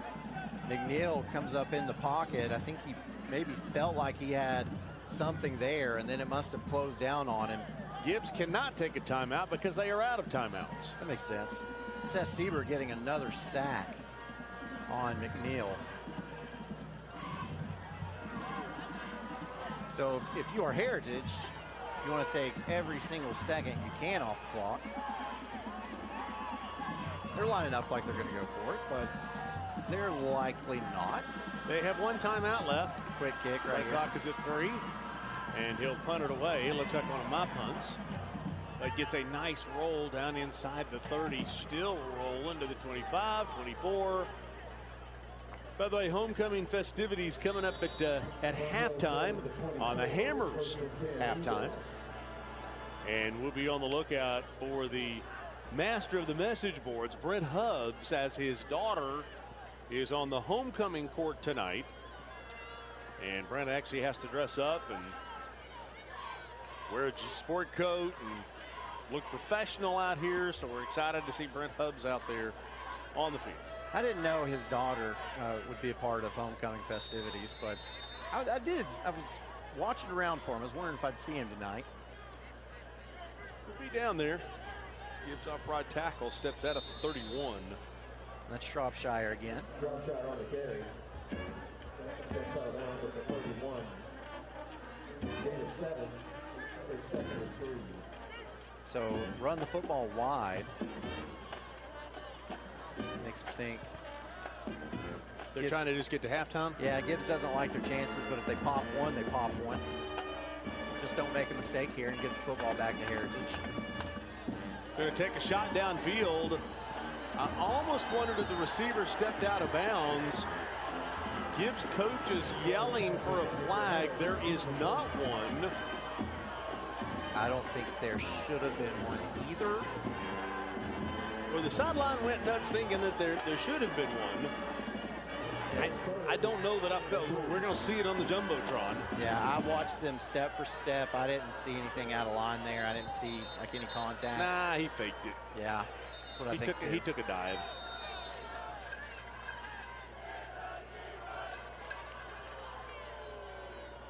Third down and 3. Heritage has one timeout left. And the inside handoff here, they're definitely not using it. They're trying to get to halftime because the Eagles will get the first down. So they will stop the clock. I don't know if he got out of bounds or they stop it for to move the sticks. But the Gibbs coaches wanted him to stop it because he got out of bounds. Let's see if they wind it. I don't think they will. I think they said he got out of bounds.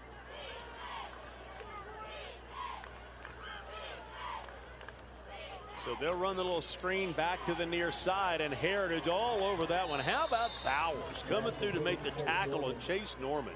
Yeah, again, that's one of those. If you pop it, you pop it, but it's a safe play.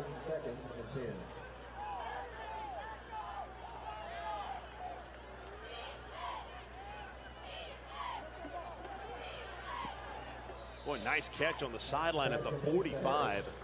8 seconds on the clock. You might be able to, if you run it to the sidelines, get a pass to get in field goal position.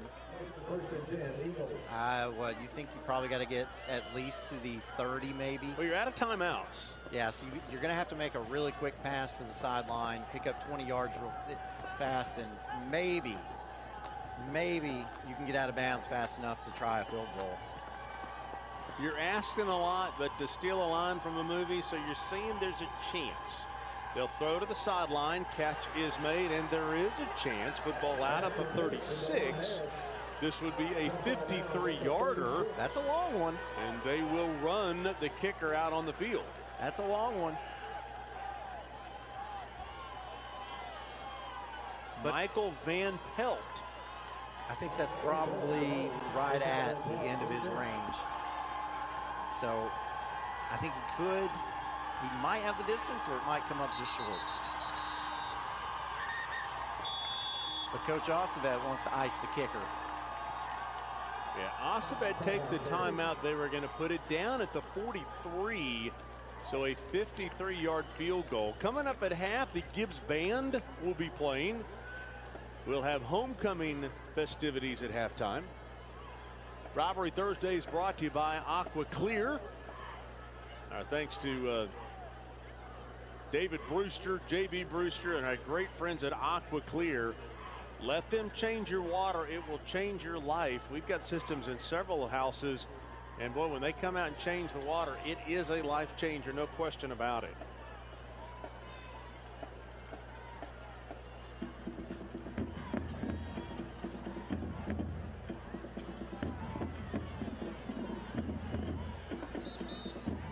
DJ Pendergrass all cleaned up, ready for his halftime interview. He's got a tie on. That's how you know that he thinks he's going to be on TV. Little does he know. So they will put the football down at the 43, and it will be a 53-yard field goal attempt.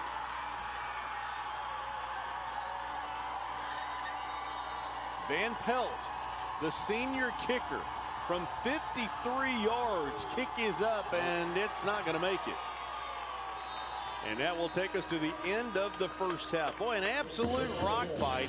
I thought the World Series between the Dodgers and the Mariners, but we've got a baseball score as the Eagles have a 3-0 lead.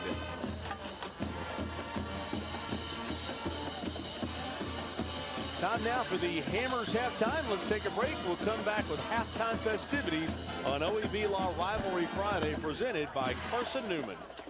Hey, East Tennessee, ready to save big? It's all at Hammers Dry Goods. For over 70 years, we've been your hometown store for famous brand men's and ladies' clothing at rock-bottom prices. Need rugged workwear? Sharp casual looks? Ladies' game day gear? We've got it all, and it's priced to move. And when you shop Hammers, you keep your money local, supporting our schools, our students, and our community. Hammers Dry Goods. Tradition, value, hometown pride, and savings you can feel. Get to Hammers today. High school sports is bigger than the players in the game. It's all about communities, screaming fans, the bands, cheer teams, and mascots. Oh, and the dogs.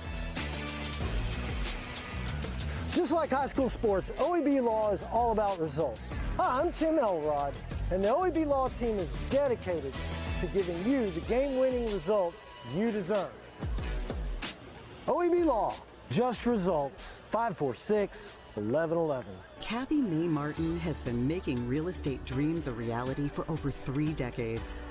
Buying or selling real estate is one of the most important decisions you'll ever make. Choosing the right realtor is next. Thinking of buying or selling? Call Kathy May Martin at Coldwell Banker Jim Henry & Associates for all your real estate needs. Rest assured, with Kathy's knowledge and experience, you will be on the winning team. In East Tennessee, work isn't just a job, it's who we are. For over a century, Plumbers and Pipe Fitters Local 102 has helped to build this region from the ground up with sweat, skill, and pride. Don't gamble on unskilled labor. At Local 102, our members train in a state-of-the-art facility with advanced real-world instruction, ensuring they deliver top-tier work from day one. Good work, good wages, local jobs. Local 102. Building today, fighting for tomorrow.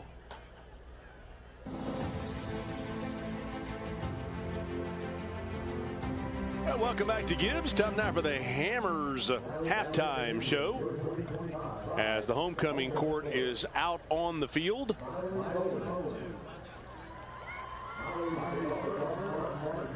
And special night here at Coreyton as Gibbs has a 7-0 lead, or 3-0 lead is the halftime score. I'm going to bring DJ Pendergrass up here from OEB Law up into the press box as we wait for Madison Hubbs and her dad Brent Hubbs to make their way through. They're a fourth in line, so we'll be ready for that. And DJ Pendergrass will step up in here. DJ representing OEB Law, but you clean up nice. Well, I appreciate it, Mark. I appreciate it a lot. You told me that this was what you wore to work today. I'm not buying that for a second. Let's talk about OEB Law. OEB's been such a proud partner of what we've done for such a long time. How come? Why's high school football so important? Well, it's so important because we've been able to get back to the community, right? Why it's so important? Because the student body of every single school, they need a little help, right? OEB Law is proud to present a $1,000 donation to each home team, every home team, 2 times a week to give back to each communities. Yeah, and that's what Tim Elrod and the good people at OEB have been doing. By the way, Tim's busy tonight. What's going on with the Ice Bears game? Yeah, Ice Bears, they have just everybody we're also a big advertiser over there as well, so they invite everybody out to mingle with all the sponsors over there. Okay, so we're watching the homecoming court, and this is it's not high school football that we do, it's community is what we do. Absolutely. And we're waiting on Brent Hubbs and his daughter. There they are. They're going to make, I'm telling you, I'm going to focus on Brent Hubbs tonight just because I've been waiting for this for a long time.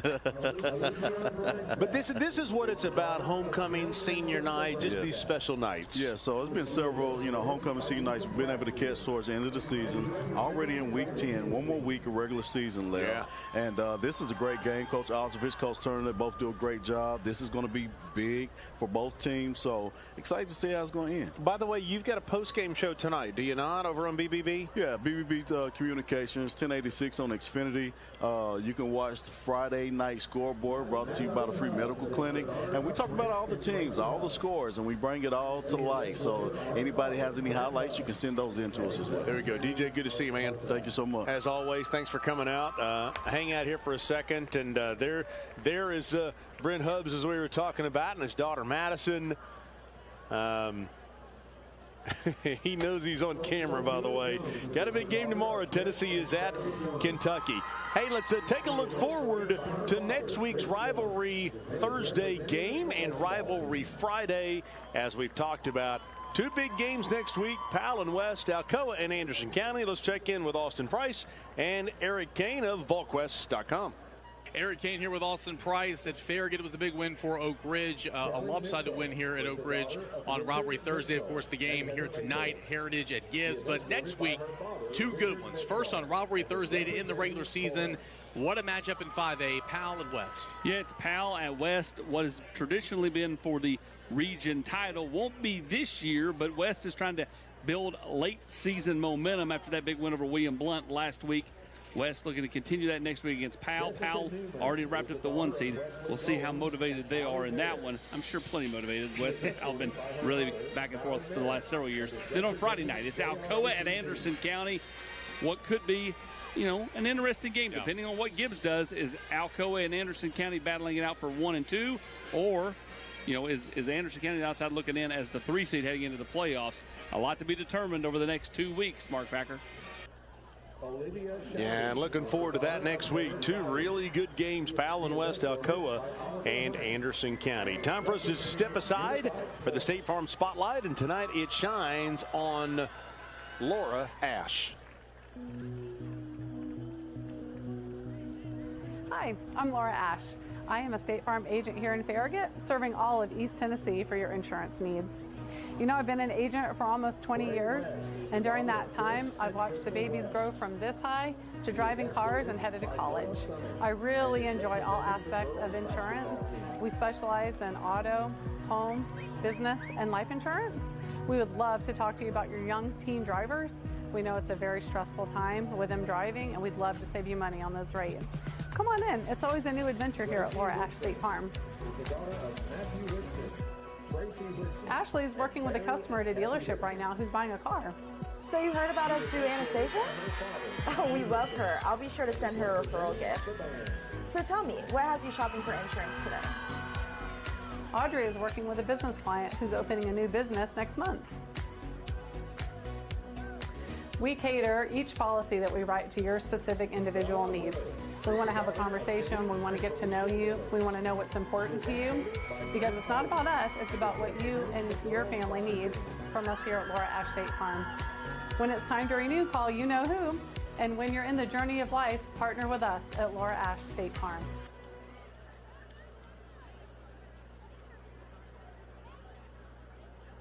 Ladies and gentlemen, we're pleased to announce that together, these wonderful candidates raised $68,444.32. Let's hear it for our 2025 homecoming chorus.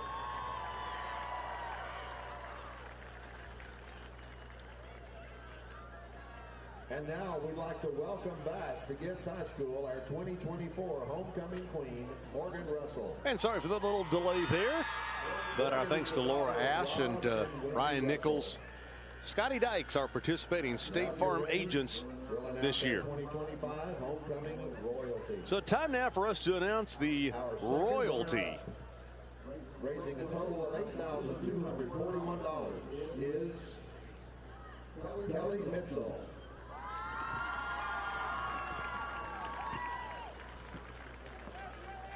And it's so different now. They used to do it as a vote. Now they do it on who raises the most money. So that's the second runner-up.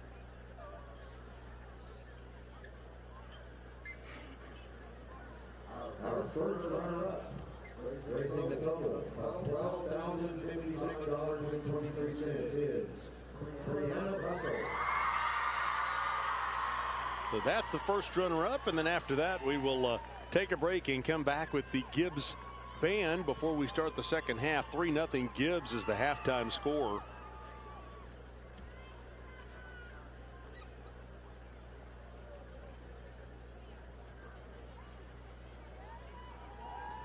And now, your 2025 Gibbs High homecoming queen, raising a total of $23,473.68.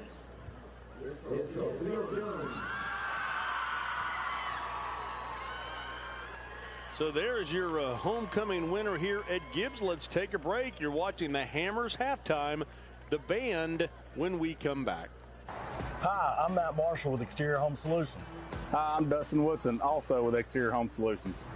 We are now easier than ever to find, right off of I-75 and Merchants Road. It's a new location, but the same trusted expertise in roofing and siding that you've come to trust over the past 25 years. Local quality craftsmanship, licensed and insured. For the best and most trusted name in roofing and siding, scan the QR code on your screen. Exterior Home Solutions, when it has to be the best. Here in Knoxville, fall is about community, comfort, and of course, football season. At Ted Russell Lincoln, we believe that your drive should be just as memorable. Step inside a new Lincoln and discover thoughtful design, quiet luxury, and technology that makes every trip effortless. And right now, finance select new Lincoln models at 0% APR for 48 months. From weekday drives to Saturday tailgates, Lincoln delivers luxury and comfort for every season. Come see us at Ted Russell Lincoln. Hey guys, we got a special guest coach today. Catholic alum, Tennessee great, Cooper Mate. Thanks, Coach. Let's see what your boys got. That's it. Come on. Drop. Hey, bring it up. Nice work today, man. Y'all hungry? Yeah. We got some Auburn's. Let's eat. Auburn's. Real comfort, real food, real good. More fingers, Mr. Mays? Yes, please. What's up, guys? It's Devin Driscoll, owner of D1 Sports Training. We know in 2024, convenience is king, so we have locations not just in Hardin Valley, but now one in Maryville, in Farragut, and in Morristown, with more soon to come. So keep an eye out. We want to bring D1 Sports Training to everyone in East Tennessee. Hello, I'm State Farm Agent Scotty Dykes. Our office is located in Harriman, Tennessee, where we've been here located for over 25 years. Our office offers life insurance, homeowner insurance, auto insurance, and other investment products. Please pay us a visit, and we would love to do business with you. Life is too full of opportunity to be left in the dark. Your financial journey can be confusing. When you have questions, we provide clarity. When there's a new opportunity, we're here to help kindle the flame. We root for your success and help you reach your potential. We're the bank that you can depend on for guidance. And we're always within reach.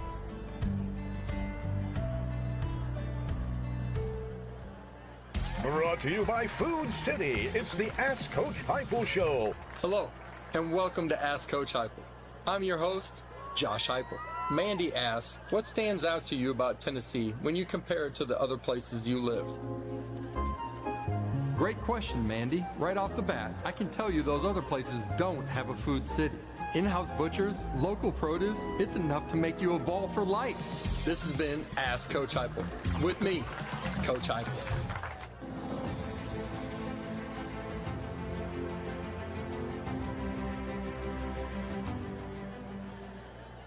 Welcome back to the Hammers halftime show. Halftime score is 3-0. Gibbs with the lead.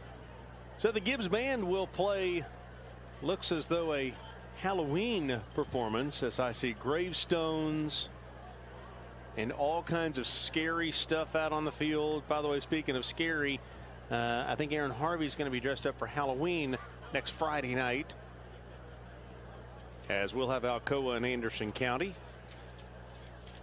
Trying to decide if I should dress up for Halloween or just go for an old gray-headed dude. Figure that may work. So as we get started in the second half, we'll update you on scores. I know that an interesting score, Powell and Clinton tied at 21. West has extended their lead to 24-7 tonight. Maryville is up on Bradley 36-0. Fulton in the first half over Union County. First half 46-6 Falcons. Beep beep. Oh, that's Austin East.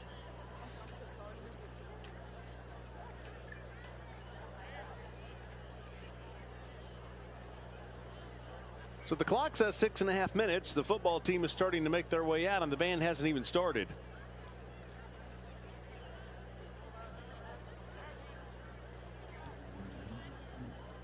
By the way, you can catch all of the scores and highlights tonight on the 10 Sports Blitz this evening, as Camille, Emily Ray, and Elijah going to have you covered tonight. Week 10 of the high school football season All of those games tonight on the 10 Sports Blitz on WBIR. And then all of the Rivalry Thursday and Rivalry Friday games on WBIR Plus, as well as WKNX the KNOX on the TV side. All the games will archive on Saturday mornings on WBIR Plus. And time now for the Gibbs Marching Band. Their terror with ghoulish delight.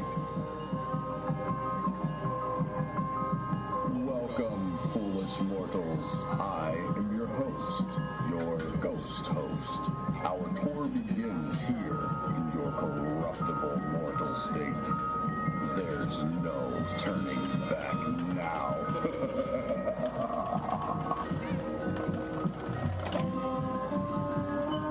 Presenting their chilling 2025 show, The Haunted Mansion. Please welcome to the graveyard, the frightful Gibbs High School Marching Band.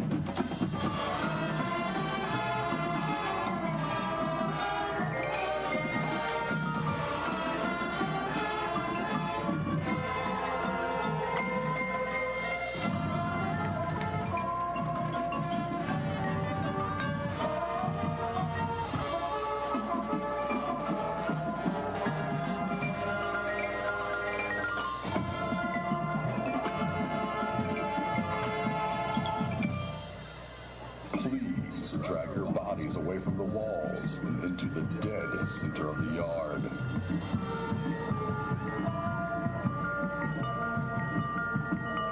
Your cadaverous power betrays an aura of foreboding.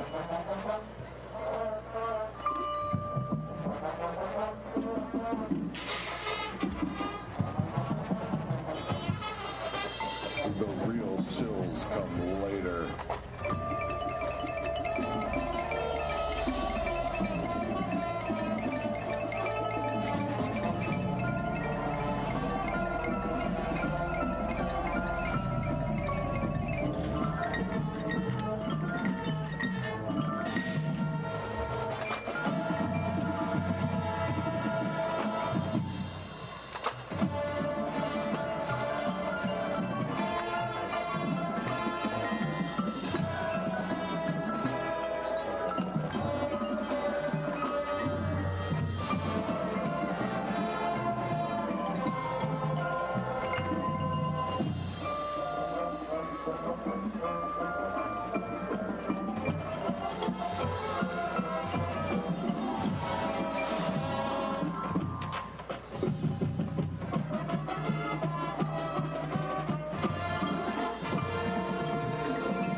Now, as they say, look alive, and we'll continue our little show.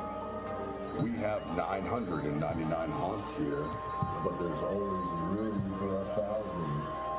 We find it delightfully unlivable here in this ghostly retreat.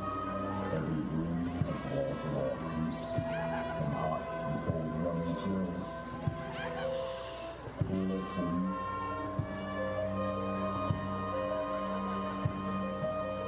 If you should decide to join us, final arrangements can be made at the end of the show.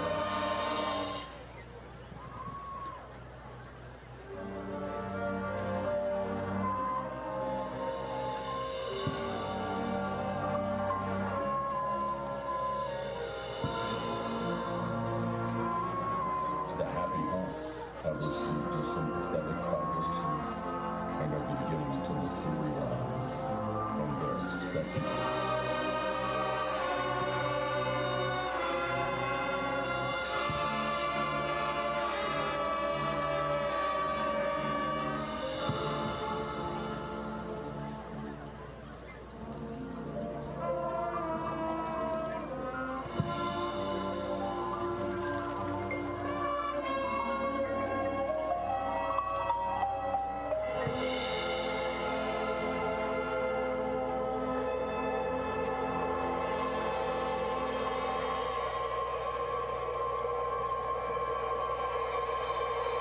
Now, don't close your eyes and don't try to hide, for a silly spook may sit by your side.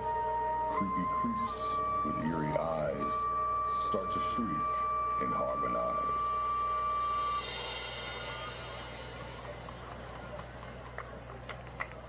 When you hear the knell of the requiem bell, weird glows gleam where spirits dwell. Restless bones etherealize, rising spooks of every size.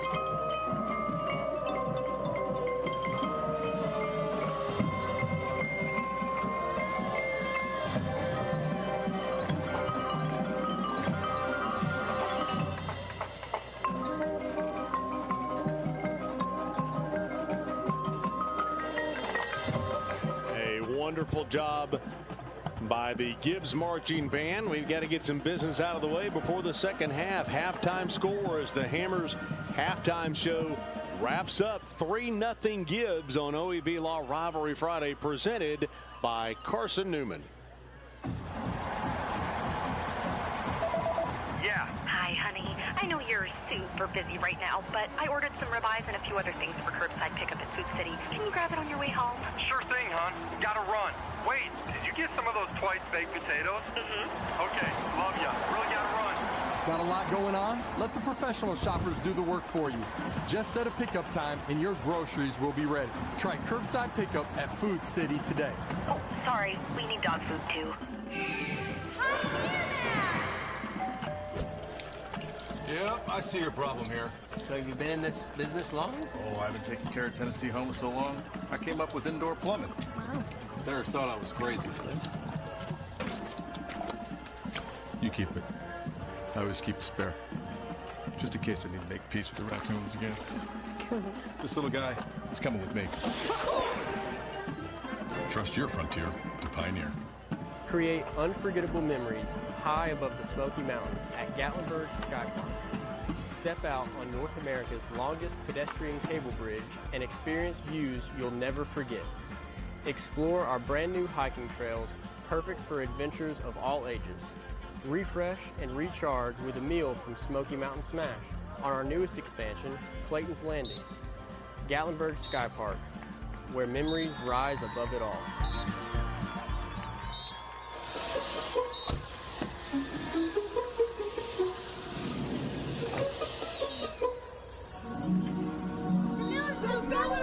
Miller's got buddies. So you got pork, 3 sides, buns, and sauce? And cookies! Wow, that is a smoking good deal. Hickory Smoked Daily, so you can treat your family to a great meal anytime. Not again. Good thing we got extra. Come on in. Buddy's Barbecue, a smoking good deal. He has time. He's going to take a shot, and it'll be picked off. Rivalry Friday is brought to you by OEB Law, Carson Newman University, Hearthside Bank, Exterior Home Solutions, Food City, and Aqua Clear Water Systems.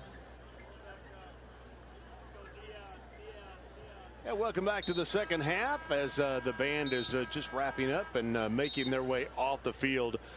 Take a look at the first half stats brought to you by OEB Law. Turn your wreck into a check. Pretty even as far as all the stats go.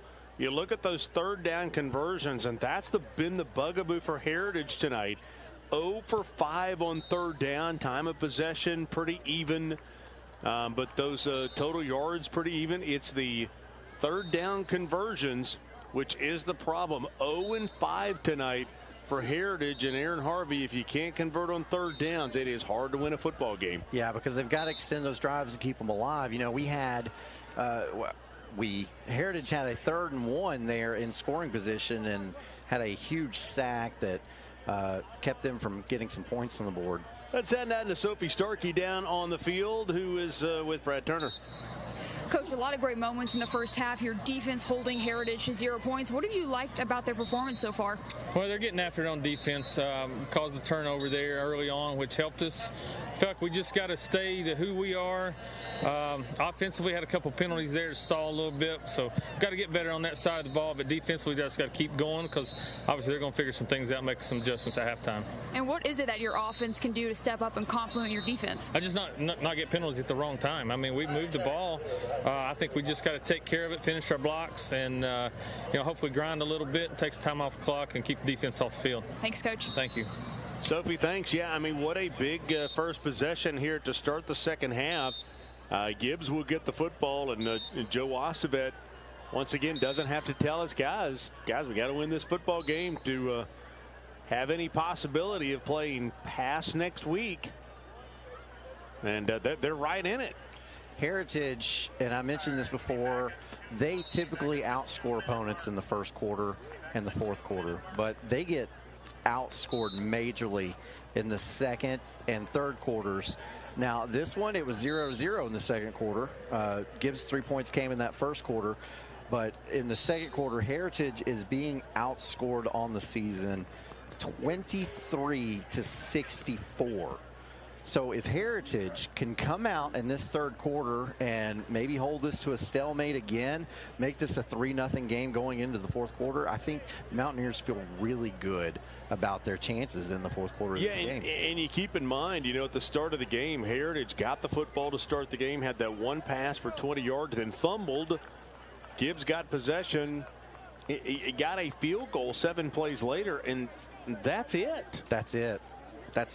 Gibbs has points off of a Heritage turnover, and that's it. The Mountaineers have played really brilliantly to this point. They've matched Gibbs play for play, and they're even up a little bit in the stats, you'll see.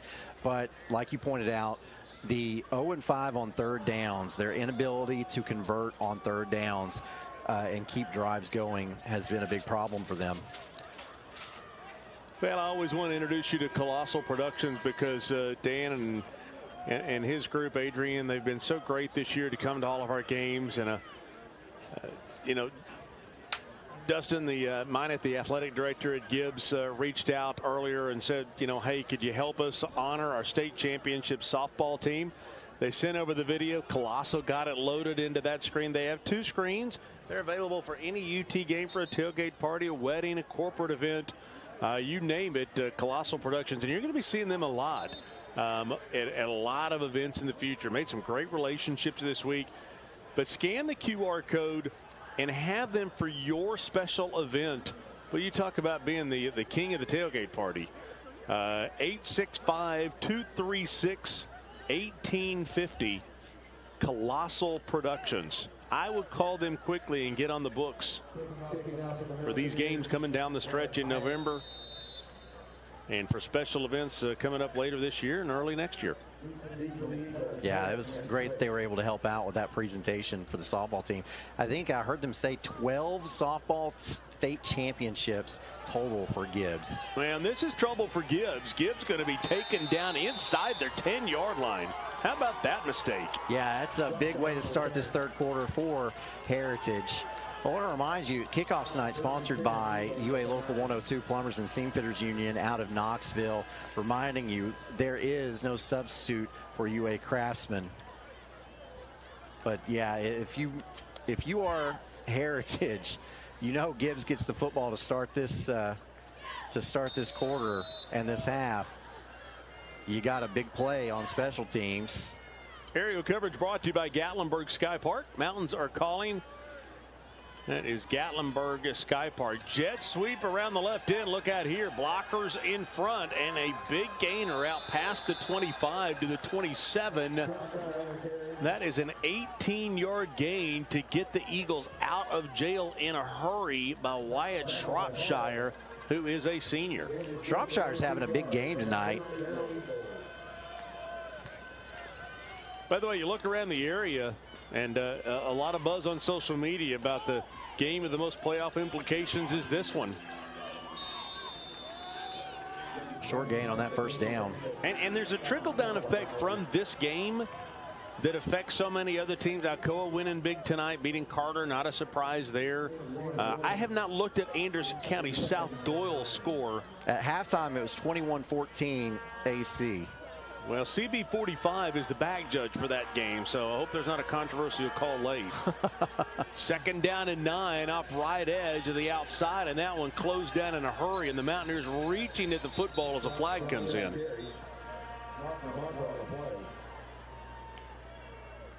I didn't see it. I was looking very closely, though, for a face mask.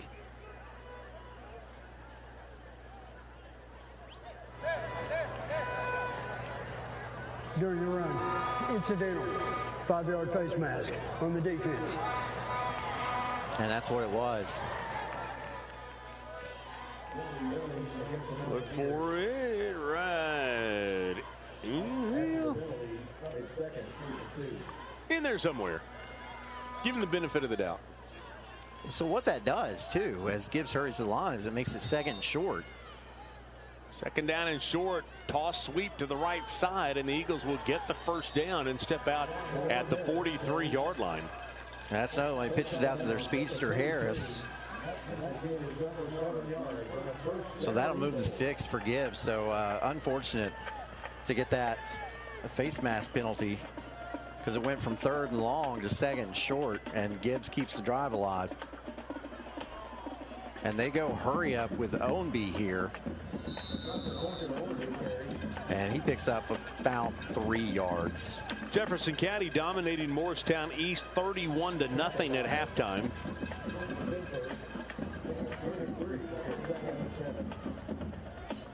Dobbins, Bennett, and Bearden still tied at 7. This could be a double pass, by the way. A flag comes in, and I think this should be a hold.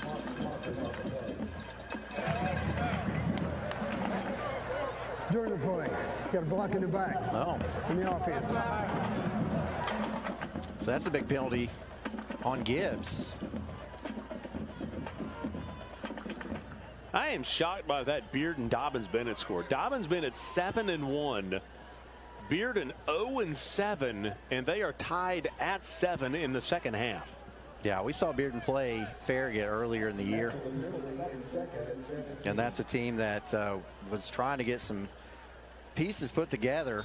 How about this score at the half? William Blunt 29, Central 26. Whew. Defense optional in that one. 2nd down and 17. Quick pass across the middle. Catch is made. Nice tackle very quickly by Burgess. Yeah, that's a great play call on 2nd long, though. You essentially cut the yards needed in half. So now you've got a 3rd and medium to 3rd and long. Powell leading Clinton 24-21. 3rd down and 6. How big is this play? Rolling left, looking right. Heritage sees it, but can't make the tackle. 1st down. Yeah, DeJuan Harris again, and there's a player hurt for Heritage. I think he might have been stepped on, which doesn't feel good. It's a key player there, Troy Irvin. High school sports.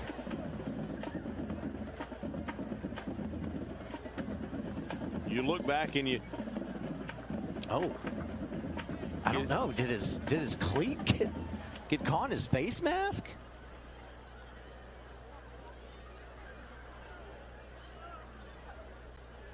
Let's take a quick timeout with a man down. Hey, East Tennessee, ready to save big? It's all at Hammer's Dry Goods. For over 70 years, we've been your hometown store for famous brand men's and ladies' clothing at rock-bottom prices. Need rugged workwear? Sharp casual looks? Ladies' game day gear? We've got it all, and it's priced to move. And when you shop Hammer's, you keep your money local, supporting our schools, our students, and our community. Hammer's Dry Goods. Tradition, value, hometown pride, and savings you can feel. Get to Hammer's today. And the man is up, and we are back at it. They peeled him up off the turf, run him over to the other side, and let's play again.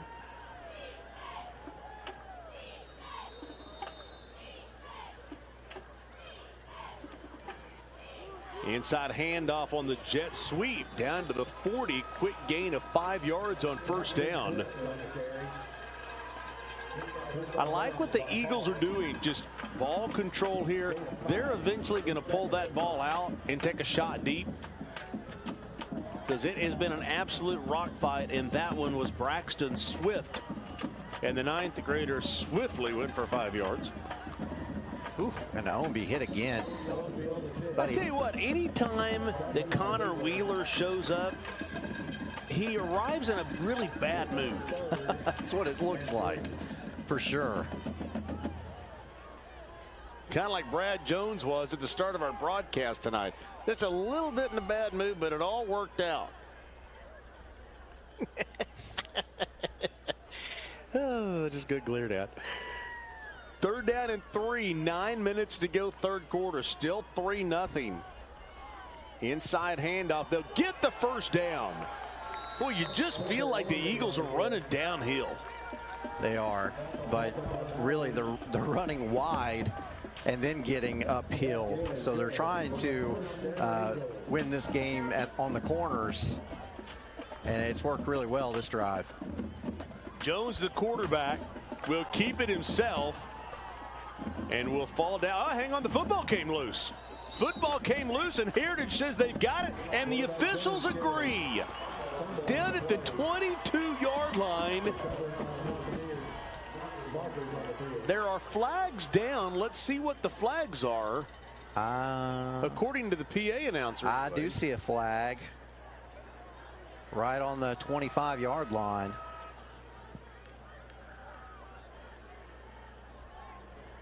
Well, how big a call is this when Heritage gets the turnover? I will say that's normally in the area of an offensive penalty, so it would be declined. Results in the play is a fumble. Ball goes over, a dead ball. Personal foul on the white. Be a 1st down. Okay. Half the distance to the goal. Yeah, but watch him here as Jones is running, and the tackle, boy, just pops the football out, and that's Burgess who forces the fumble. Yeah, that one certainly wasn't down by contact before the ball come out. There's the half the distance to the goal. So the second half starts similar to the first half, and the team who gets it first fumbles it. What, ugly as all get out? It's just been an ugly football game. Hey, you know what? An ugly football game is what Heritage needs. Mountaineers will take over at their own 11.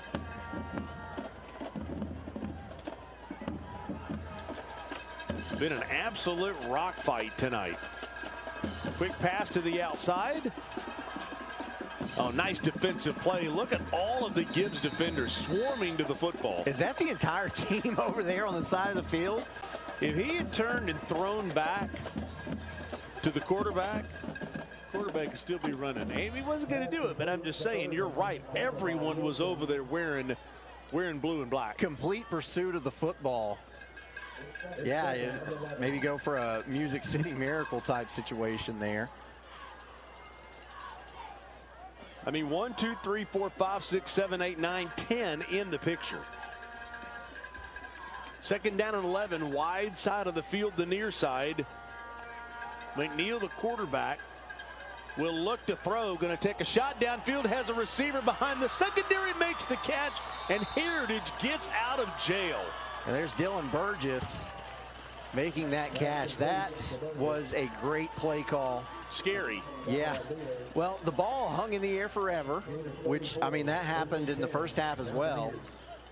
But it was behind the Gibbs defense, so they couldn't catch up on it. And Burgess just slowed down, let it fall into his arms, and that's a big gainer.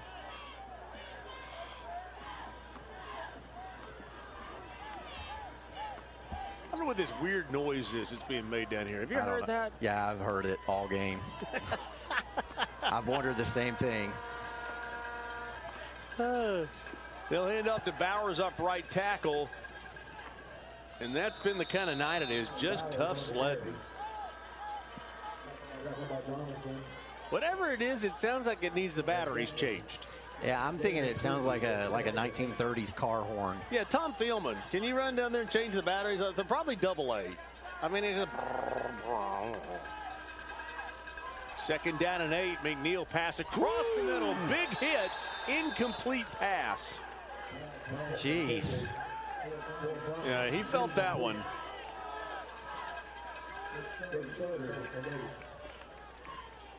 Well, watch Bryant. Yeah, and Shropshire is the one who delivered the blow. He's had a big night on offense and defense for Gibbs. Boy, 3rd down and 8 in a quickly moving game with 6:50 to go in the 3rd quarter.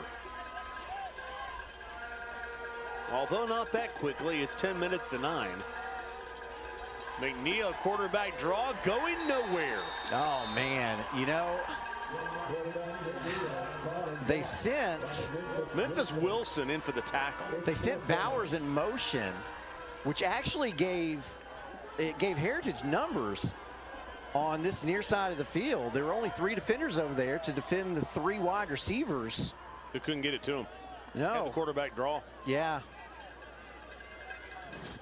Might be a missed opportunity there, but Heritage has to punt this football away.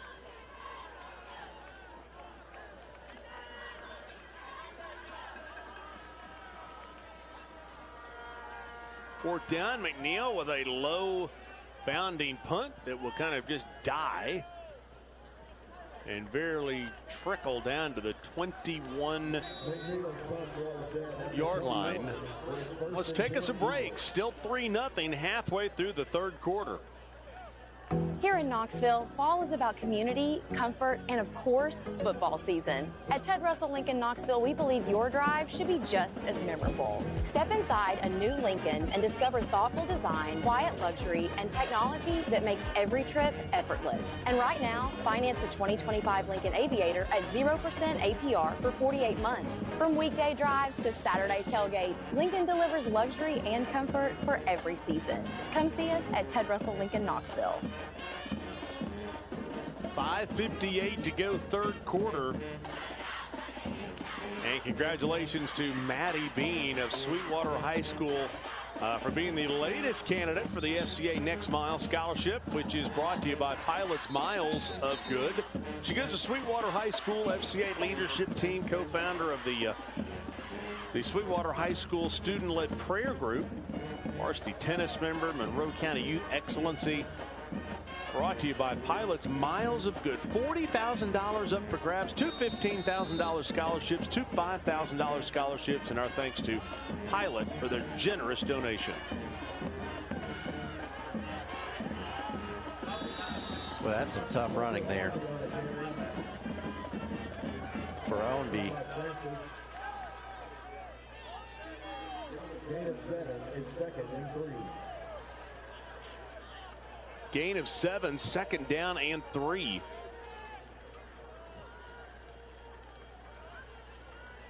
Two receivers near side. Eagles going to look back to the near side, and the Mountaineers there to make the tackle, but close to 1st down yardage is the big tight end. One more time, Chase Norman, the senior. He'll be playing in the Commercial Bank Rivalry Showcase, by the way, over at West High School. Picked up just enough for the 1st down. Heritage showing pressure. They're going to send everybody and make Gibbs beat them through the air.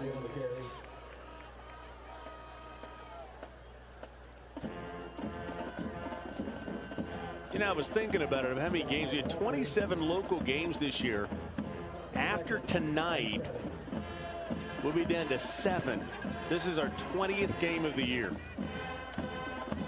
Well, there's a play they haven't run.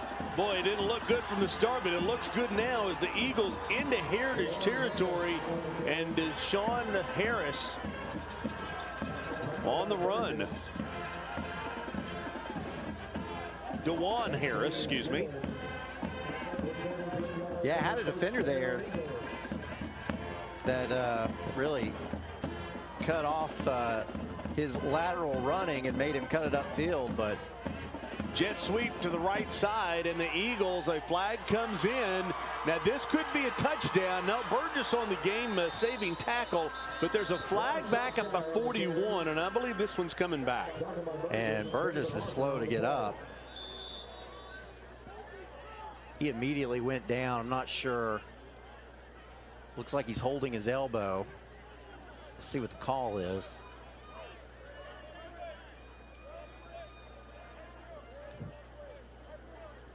See what Jay Davis has to say.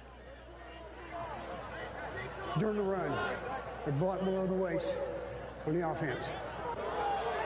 Replay. We'll see if we can find this one somewhere in there. Can't see it on that as we're zoomed in nice and tight on the runner. Boy, Burgess realizing he didn't realize there was a flag behind, but realizing if there wasn't, he had to make that tackle, so he gave everything he had. Yeah, and like I said, he was slow to get up, so he's banged up in some way, and you hope he can come back because, man, it would be so bad to get injured on a play that really didn't matter anyway because it was going to come back for a penalty. Yeah, and how big is that penalty from as deep as you were down to a 1st and 19 in your own territory? Look out here, down the sideline, looking for the end zone. He will find it, touchdown. That wasn't that big of a penalty. 56 yards on the score for DeJuan Harris. And Gibbs takes, most importantly, a 2-possession lead. Yeah, that's huge. Huge. And to see what Gibbs has done coming out in the second half is they've tried to widen the field a little bit. They're going to the flats more. They're running stretch runs more, jet sweeps more, and they're beating Heritage on the outside. And you see Joe Acevet on the other side of the field, just like a Joe Gaddis impersonation, just walking up and down the sideline. He told me a couple weeks ago, he says, I just don't take losses well. And they're down 10. They haven't lost, but they're down 9-0, and their backs are squarely pinned up against the wall. Yeah, for Heritage, another wide receiver for them, Troy Irvin, is slow to get up and off the field. So an important extra point coming up here.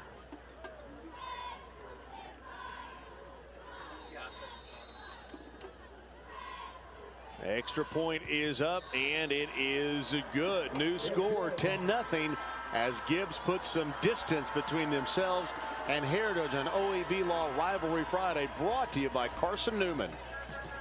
High school sports is bigger than the players in the game. It's all about communities, screaming fans, the bands, cheer teams, and mascots. Oh, and the dogs. Just like high school sports, OEB Law is all about results. Hi, I'm Tim Elrod, and the OEB Law team is dedicated to giving you the game-winning results you deserve. OEB Law, just results. 546-1111. Hey, East Tennessee, ready to save big? It's all at Hammer's Dry Goods. For over 70 years, we've been your hometown store for famous brand men's and ladies' clothing at rock-bottom prices. Need rugged workwear? Sharp casual looks? Ladies' game day gear? We've got it all, and it's priced to move. And when you shop Hammer's, you keep your money local, supporting our schools, our students, and our community. Hammer's Dry Goods. Tradition, value, hometown pride, and savings you can feel. Get to Hammer's today. Kathy Mae Martin has been making real estate dreams a reality for over 3 decades. Buying or selling real estate is one of the most important decisions you'll ever make. Choosing the right realtor is next. Thinking of buying or selling? Call Kathy Mae Martin at Coldwell Banker Jim Henry & Associates for all your real estate needs. Rest assured, with Kathy's knowledge and experience, you will be on the winning team. In East Tennessee, work isn't just a job, it's who we are. For over a century, Plumbers and Pipe Fitters Local 102 has helped to build this region from the ground up with sweat, skill, and pride. Don't gamble on unskilled labor. At Local 102, our members train in a state-of-the-art facility with advanced real-world instruction, ensuring they deliver top-tier work from day one. Good work, good wages, local jobs. Local 102. Building today, fighting for tomorrow. Rivalry Friday is brought to you by OEB Law, Carson Newman University, Hearthside Bank, Exterior Home Solutions, Food City, and Aqua Clear Water Systems. Rivalry Friday is brought to you by Carson Newman University, proud presenting sponsor of OEB Law Rivalry Friday. So many exciting things going on over in Mossy Creek. Hey, let's bring in Sophie Starkey down on the sideline. Sophie, you were telling me during the break you've been impressed with the Gibbs sideline. I really have. The sportsmanship of the whole Gibbs sideline has been really nice to see. The trainers and Coach Turner himself have been assisting Heritage players as they go down if they're closer to their side of the field. So they have been on it, assisting them with water, anything they need. And Coach Turner himself was getting involved. So very nice sportsmanship from the Gibbs staff. He even gave you a tissue when you sneezed, didn't he? No, but he did give me hand warmers, which have become kind of vital for my survival right now, Mark. That's great. Well, speaking of survival, Heritage trying to survive in the run on the kickoff return out close to midfield at the 44, and it is go time for Heritage. It is, and that kickoff right there is sponsored by the UA Local 102, Plumbers and Steamfitters Union up on Broadway. You can get more information about them at ualocal102.org. But you're down 10 now, 2 scores, got 4 minutes left in this third quarter, 16 minutes left in this game. Your playoff hopes are on the line. Ethan Bryant with the big kickoff return out to the 44. And you know, you got to go for it right now. Quarterback's going to keep it up right tackle. He'll get the first down. And Acevet is asking for a flag on helmet-to-helmet contact.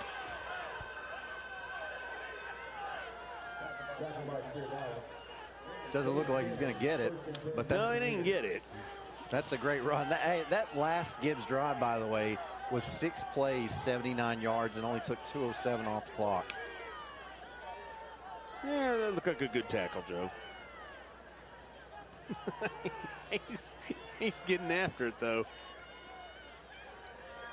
Feels like playoff weather out there.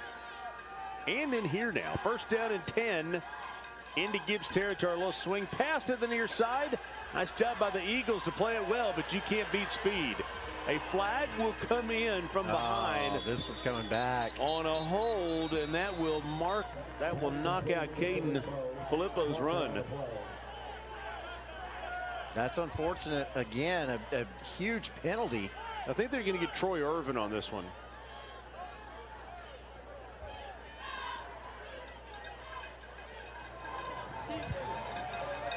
Gonna hold on the offense. I got thrown like this. I got the flag. That's what happened. It's because you knew it. So you see Filippo gets the football, and they're going to call the hold right out of the screen. But Filippo had taken it down to about the 26-yard line, and they mark it all the way back into Heritage territory. Yeah, that was a huge gain on that play. So now you're looking at a 1st and long on your side of the field. It's a big difference. Yeah, depending on where you are, you start thinking of 4-down territory. Snap and the inside handoff and going nowhere. Look at that Gibbs front. Number 77, Keenan Norman, 6'3", 230 on the tackle. Filippo on the carry, tackled by Kean Norman. Watch Kean Norman. Gain of 1. Correction, no gain. It's second. Bang. And 16. So you fake the jet sweep and run it up the middle for nothing. So still 2nd and long. Oh, they needed that one. They absolutely needed that one. And what a catch by Ethan Bryant. So it looked like McNeil was going to throw it out to the flat. And instead, it looked like from up here that he was looking toward the Heritage sideline, going to throw it into that flat area, and instead just looped it over the middle for a huge gain. Now here we go. Heritage has not converted a 3rd down yet. They've got a 3rd and 1 here, and a big 3rd and 1. Well, it's 4-down territory. Doesn't matter because Bauer's into the secondary. Bauer inside the 10, inside the 5, down at the 1-yard line. And Heritage just that quickly, a 1st down and goal on a 35-yard run. Look at that. Bowers is having a very good game. They put him in the Wildcat, direct snap to him. Looks like they're going to try it again. Bowers up right tackle following Wheeler, touchdown. Well, hey, look at that. It's turned into an offensive explosion. Just like that. 2 straight touchdowns in a game that we haven't seen one yet.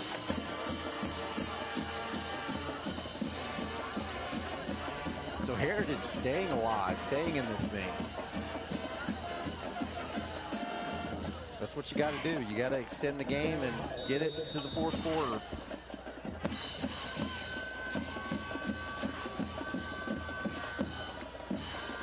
Extra point is up, and it is good. Right into Chris Bricky's wheel well. And 10-7 is the score. I'm going to head back down to Sophie Starkey. Sophie, we're messaging back and forth. You got several neat stories down there to tell us about. Yeah, one of the stories that one of the guys on Gibbs teams under a spotlight is Chase Norman. Now, he came into the season with several Division I offers, including an offer from Yale. So he's book smart and also field smart, but he's had some adversity so far this season. He had a shoulder injury, and then the game he was supposed to come back, recover from that shoulder injury, he got an ankle injury. So it's been a little bit of a frustrating season for him. But I spoke to Coach Turner earlier this week, and he said the neat thing about that 7-week period that he had off is that he got to learn what it was like to be a coach. He got to be with the coaches for practice after practice, and now he serves as the on-field coach. He says sometimes he doesn't even have to remind his guys what to do because Chase Norman is out there coaching the rest of the players. Yeah, and that's what you call leadership, and it's so important with teams to have those leaders of the players. Coaches will tell you how critically important that is. Hey, keep Food City in mind as your tailgating headquarters. Vols going to be in Kentucky tomorrow night. Whether you're doing your tailgating at home with the Vols on the road or tailgating at home next week for an Oklahoma game, Food City is the official tailgating headquarters of the Vols. Heritage with a short kickoff taken at the 24-yard line.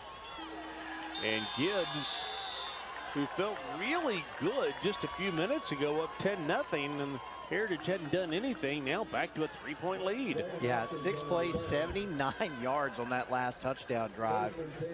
And we're back to a 3-point game just like we were when the 3rd quarter started. Now remember, I gave the stat, Heritage is outscoring opponents in the 4th quarter this season. It's one of their strongest quarters.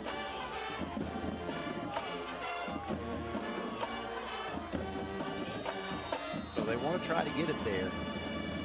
First down and 10 at the 28. Inside handoff. Heritage is there but can't make the tackle. Yeah, this has turned into a DeJuan Harris show for Gibbs. Yeah, nice spin move by Harris because watch, he is bottled up. In perfect position is Rhett Hall, the junior, who just can't make the tackle. 2nd down and 3, and they'll get the first down past the 40 to the 42. And that one is Tucker Ownby, the leading rusher on this team. But he hasn't been able to get a lot going tonight, but had some success in the 3rd quarter.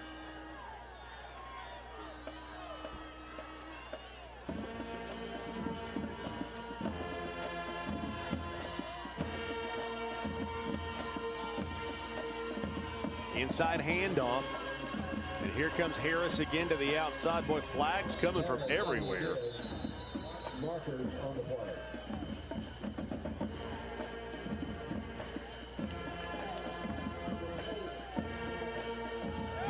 So a hold on Gibbs.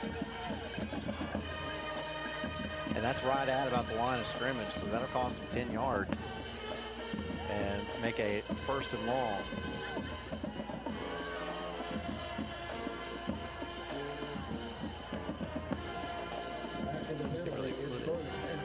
Yeah. 1st and 20. It's right at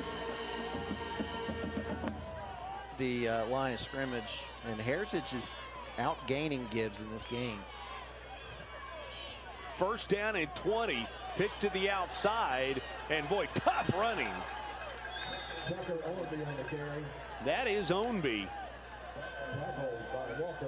And with 18.6 seconds to go in the 3rd quarter, Gibbs won't get the first down, but on a 1st and 20, they'll get a lot of it back. 18 yards. 18 yards just like that. And again, Gibbs attacking the outside. And Gibbs may be content to take us to the end of the third quarter, which appears to be what Brad Turner's going to do. 10-7 Gibbs as we go to the fourth quarter on OEB Rivalry Friday, presented by Carson Newman. To pay for stuff, spending. I do not know. Spending.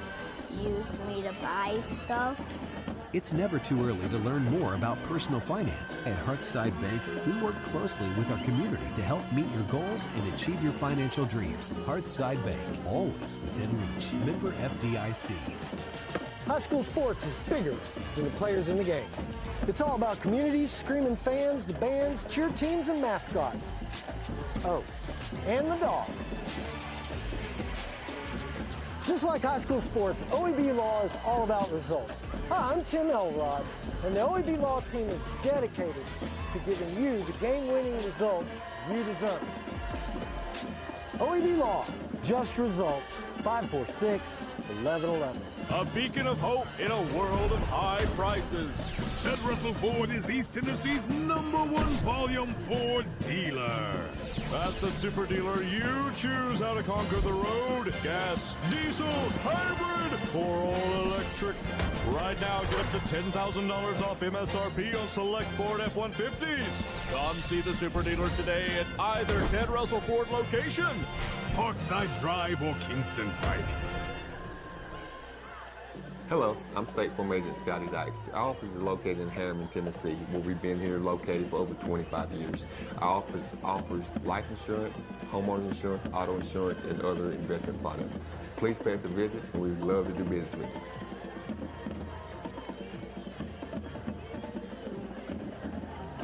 Rivalry Friday is brought to you by OEB Law, Carson Newman University, Ted Russell Ford, and Hammers.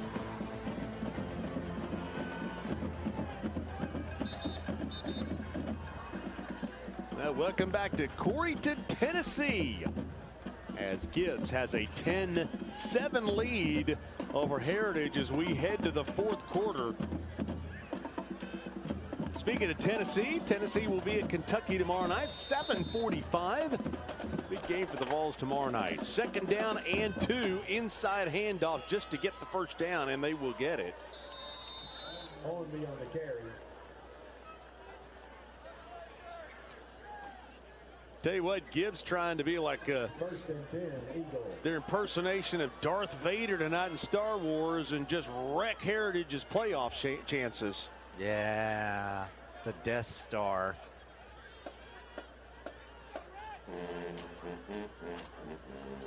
Inside handoff. Jailbreak there for Heritage.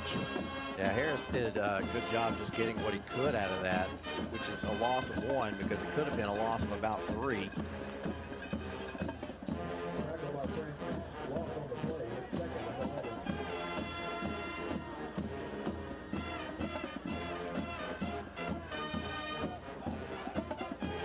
Second down and 11. 11 minutes to go in this game. 10-7 is the score. Gibbs. Oh, good grief. Another jailbreak. Wow. And speaking of Darth Vader, I mean, they're playing the defense they're having to play right now. That was Connor Wheeler with the sack on the back. He lost control. Maybe we'll go dressed as C-3PO or R2-D2. Man. Friday night for Halloween. Are you dressing up, by the way? I thought about it. I think I'm going to go as Dan Shoemaker. I could do that. Flag comes in before the play. So we're going to back this one up another 5 yards.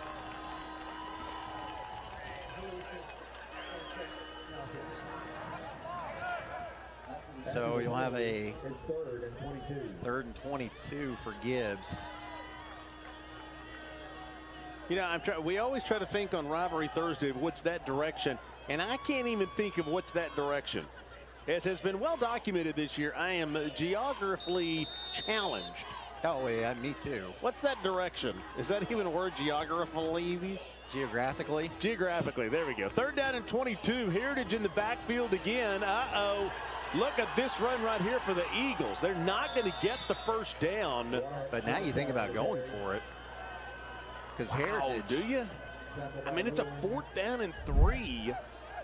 Yeah. By the way, did I say geography? What did I say? That was the worst butchering of the English language in the history since Austin Price has tried to say some things. 4th down and 3. And Gibbs will go for it. They'll pitch it out to the left. Cutting back inside. Look out. Is this a game breaker? They'll get a block down the sideline. A dippity-doo and a touchdown. Dwan Harris. 40 yards for Harris on the run of the night. And Heritage was that close to getting Gibbs off the field. Yeah, again, Gibbs has kind of gone to like a wing T set. They're bringing people in and then running the football wide, stretching the field, making the Heritage defense play sideline to sideline, and it's working. Man, what a run. There's a man down.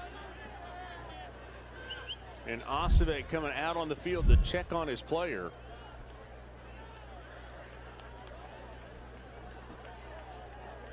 Says something to Jay Davis, who's not responding.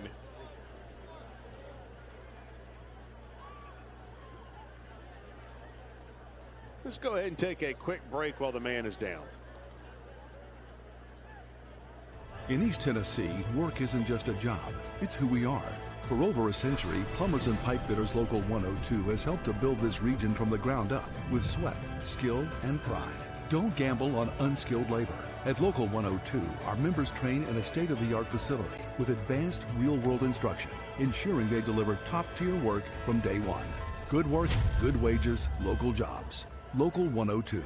Building today, fighting for tomorrow. So we'll check on the man who is down.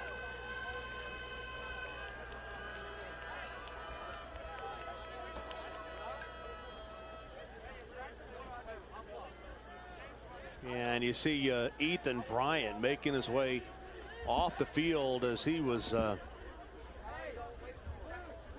he's not 6'7", but sometimes he plays like it. I mean, he is an absolute big-time player, but on that, could not handle in the open field Dwan Harris. Speaking of 6'7", look at big number 74 for Heritage. I mean, Mason Justice is a mountain of a man. Big dude. Big dude. Senior on this team. Coming right at you into Chris Bricky vision. Kick is up, and it is good. And with 9:44 to go, the light show is off and running in Corryton. And we'll remind you, if Gibbs wins tonight, and then if they beat Carter next week, Eagles will be at home for the first round of the playoffs. And that's huge because Gibbs being a number 2 seed, that's been pretty normal. They've been in the region with Anderson County, and Anderson County, before Gibbs beat them this year, hadn't lost a region game since 2016. And I'll say this, 4A, welcome to what 3A's been dealing with for the last decade, because if you're the 2 seed, you stay away from Alcoa in the second round. Yep. And if Anderson County, let's say, is the 3 seed, if Anderson County were to go to Elizabethton, because Elizabethton, I think, will lose to Greenville next week. If they win that game, Anderson County would go to Alcoa second round. Oh, man.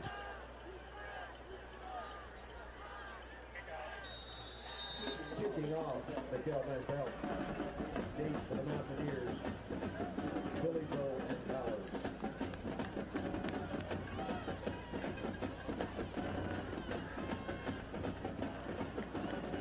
UA Local 102 kickoff. Plumbers and Steam Fitters Union, of which I am a proud member.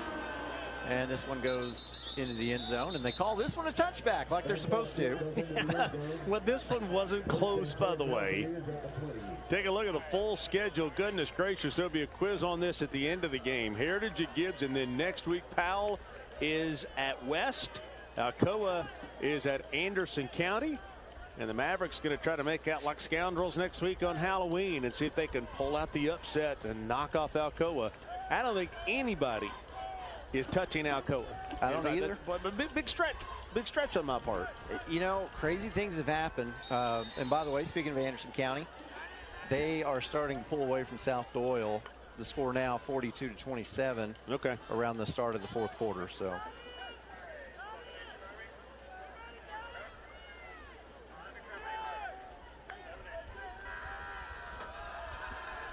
Pass across the middle. Boy, how about that? Almost like a Patrick Mahomes going one way and just throwing where you're not looking. And there is a flag at the 25. And I was looking at McNeil. He was going upfield. He was excited. And then he saw the flag. During the play, you got an ineligible man downfield on the offense. What a backbreaker. Again, big play. Taken away. Yeah, you see the lineman who had stepped about 3-4 yards past the line of scrimmage and just didn't need to, was not a part of the play. Now that's only a 5-yard penalty though, so it wasn't like a hold. No, but it still cancels a big play. You lose the yardage that you got.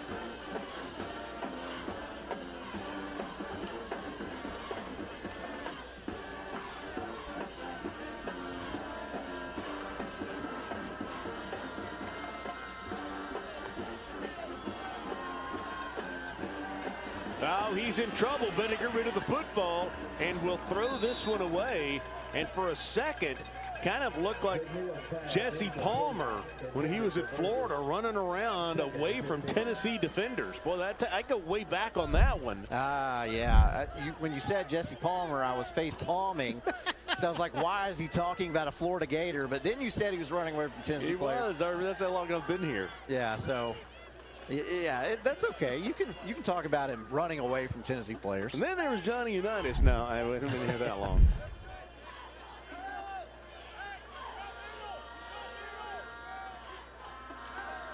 Second down and 15.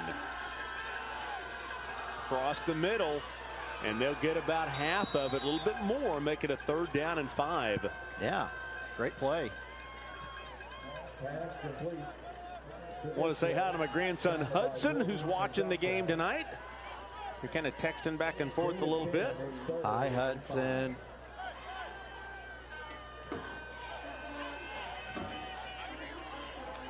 We'll say hi to Brad Jones' grandson Carter. Hi, Carter. 3rd down and 6. 4-down territory at this point. Your playoff lives are on the line. You have no choice. They'll look to throw. They'll run the little wheel right, and they'll throw underneath for the 1st down. Nice play design. Yeah, I love that play call. You put 11, Troy Irvin, in motion. And then he runs the wheel. Yep. And then you throw underneath. Yeah, you got to figure out, the defender has to figure out, hey, I got to cover. We got to cover these people. How are we going to do it? And you got that underneath pass, like you said. 8.5 to go. Up, little reverse, little dipsy-do. They'll take a shot deep. And all kinds of contact. Yeah. And he's going to get the penalty for it. There are markers on the play. During the play, got pass interference on the defense. Yeah, crowd doesn't like it, but I did think watching that in real time that was a pass interference. And I love that they're pulling, all the tricks out of the bag. There's no reason to leave anything in there at this point. No.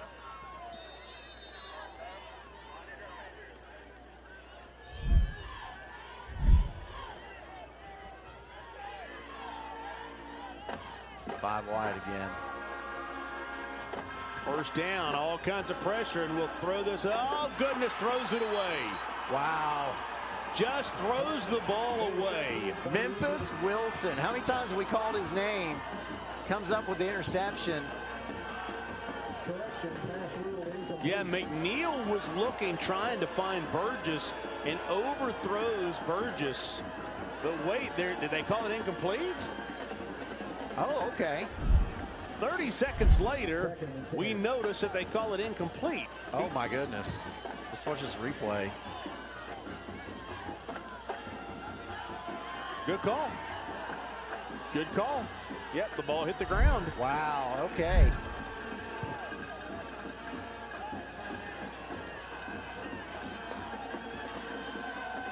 So new life, second down and 10. And now 3rd and 10. So on that previous play, I don't know if they were trying to set up a screen or what, but the defensive linemen for Gibbs were able to just go straight through the line. And I think it happened so fast, it startled McNeil.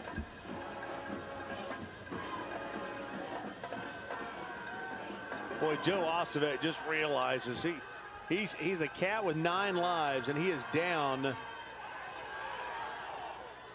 And this catch is made down inside the 40. Tegan Ruling. And that's a huge first down for Heritage. Now they're able to pick up some first downs. Gain of 15, 1st and 10, Mountaineers. So under 8 to go.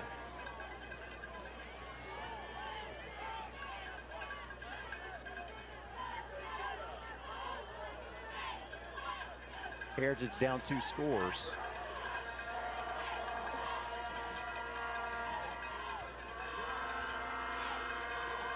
First down and 10.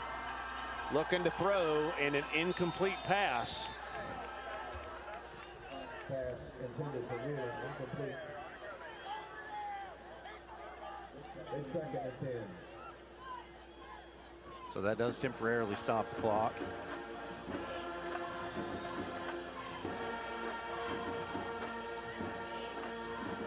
Carter Alcoa has gone final, 42-0 Tornadoes.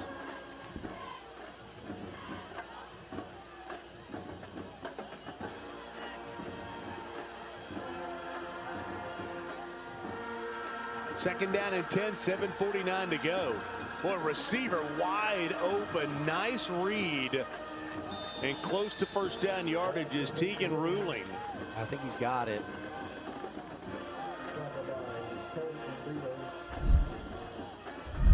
And he does. That'll move the sticks.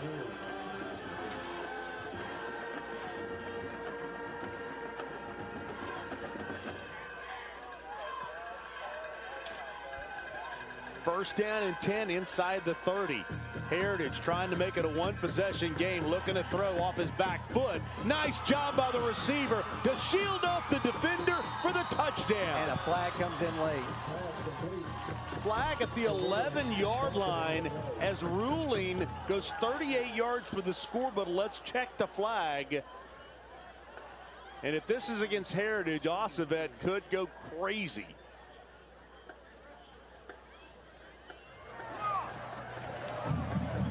During the run, they're blocking the back on the offense. Wow. As I said, if this goes against Heritage, Ossovet could go nuts. And that flag wasn't thrown until about, I'll show you on this replay. Right about here is when that flag came out. Yeah, I mean, there was a little shove in the back. I mean, there was a little shove. Now it's a first down and 3 at the 21. 3 receivers top of your screen, 2 to the bottom.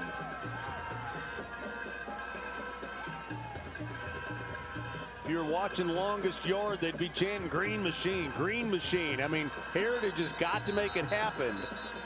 And a flag will come in before the play unless it's a timeout by Gibbs, and that's what it is.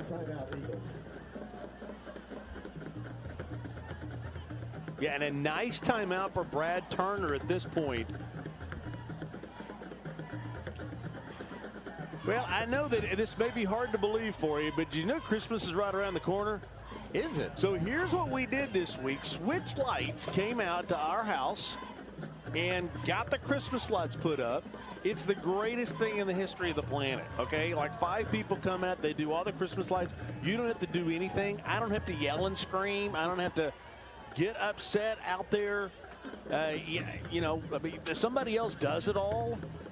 And so we'll give you the information for Switch Lights at the end of this. There it is, 865-85-LIGHT. Now, we are the first people on the block that have Christmas lights up before trick-or-treaters even come. But, you know, don't judge us for that. Just call Switch Lights, 865-85-LIGHT, and get on the schedule and let somebody else do the Christmas lights. Yeah, that's a really good idea. Let somebody else do it. It has become really competitive. I've been driving around and seeing all these signs for let us do your Christmas lights. I mean, who knew? Who knew you could? Who knew? Who knew you could you could subcontract that out? Who knew that? Who knew? First down and 3 at the 21. 17-7 Gibbs. Touchdown wiped off the board for Heritage. They'll try to do it again. And we'll get 2 of the yards and make it a 2nd down and 1. That play was really odd. That was like, it was slow. It reminded me of like trying to open up like maybe an image board on Netscape Navigator with a 56K modem. In other words, slow Wi-Fi. It was really slow, yeah. No, that wasn't Wi-Fi. That was dial-up. They'll hand it to Bowers, who swings wide and will lose yards. Gibbs is yelling they got the football, but the officials aren't concurring.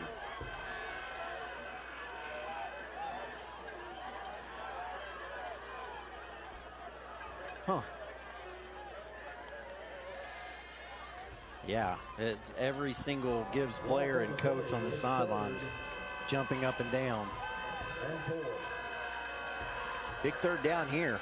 3rd down and 4 would be a 39-yard field goal, which would make it a 1-possession game. Quarterback would keep it himself, and they're going to have to make the decision about what they're doing because they're going nowhere. Osipet's got all 3 timeouts left, but he wants to keep them. Yeah, you have to get points on this drive. You have to. It would be a 41-yard field goal from here. So 2 straight plays, you've gone backwards. 3 receivers near side. This could be the season for Heritage. Looking to throw, feeling all kinds of pressure. Got to get rid of the football. Overthrows the receiver, and Gibbs will take over. That's a big one. You think about... Hang on. There's a flag at the 10-yard line. So that's an area of maybe that's a defensive holding and a 1st down. Yeah. I said Heritage was down to their 9th life of the 9 lives. They've just been given a 10th.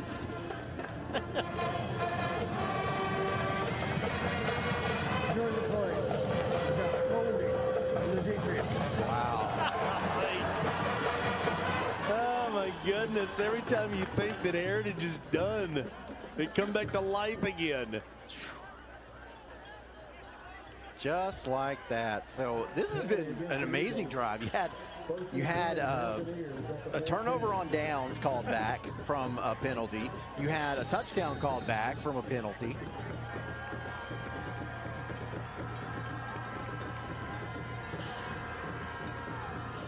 Handoff off right tackle. Bowers down inside the 10 to the 8. And you start watching that clock as we're about to approach 5 minutes to go in the game.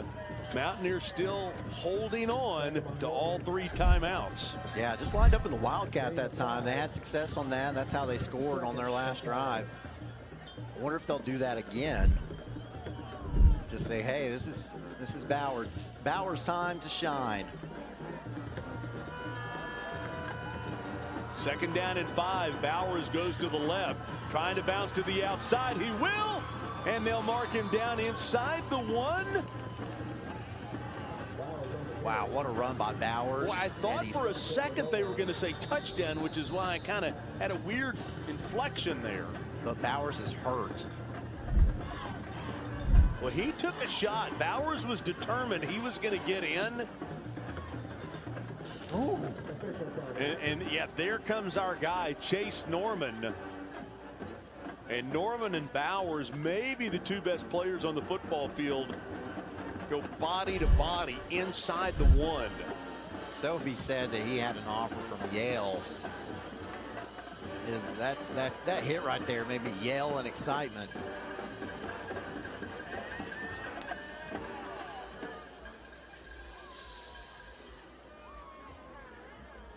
Well, Sophie Starkey down on the sideline, and you know, it's got to feel like playoff weather down there. It feels like playoff football, doesn't it? It does. And you mentioned Christmas earlier, and I don't think that's a bad comment at all, because it feels like Christmas down here. I need gloves next week. Okay, we'll get you gloves next week. Where are you? What's the attitude down there? Well, I'm a little bit farther away from the Gibbs team. I'm close to the end zone. Okay. They're still fired up, ready to get this thing going. Yep. They're treating this like a playoff game for them. It's very serious for them, but they are constantly trying to get some more voices on the sideline. Teammates constantly saying, we need to be louder, like we're very much in this. We have not won this game yet. They could come back at any moment. That's a great way to say it, and that's leadership of your team to say it's not over yet. And you got 4:25 to go, 17-7. It's a 1st down and goal inside the 1. Bowers helped off the field. Yeah, that's not just a cramp. 1st down, quarterback would keep it himself, touchdown. So with 4:22 to go, boy, after all of that, Heritage scores on the drive, and it's a 1-possession game again.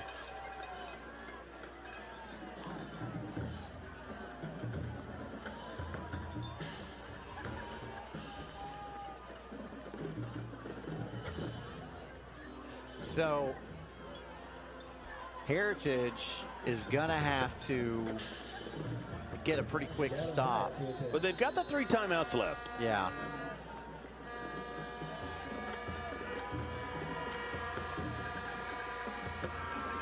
So extra point is up. It is good. 17-14 Gibbs with 4:22 to go in this one. And this one's going to come down as a flag comes in. Boy, watch the flag. If it's 15 yards against Gibbs, does Heritage think about an onside kick? Very possibly.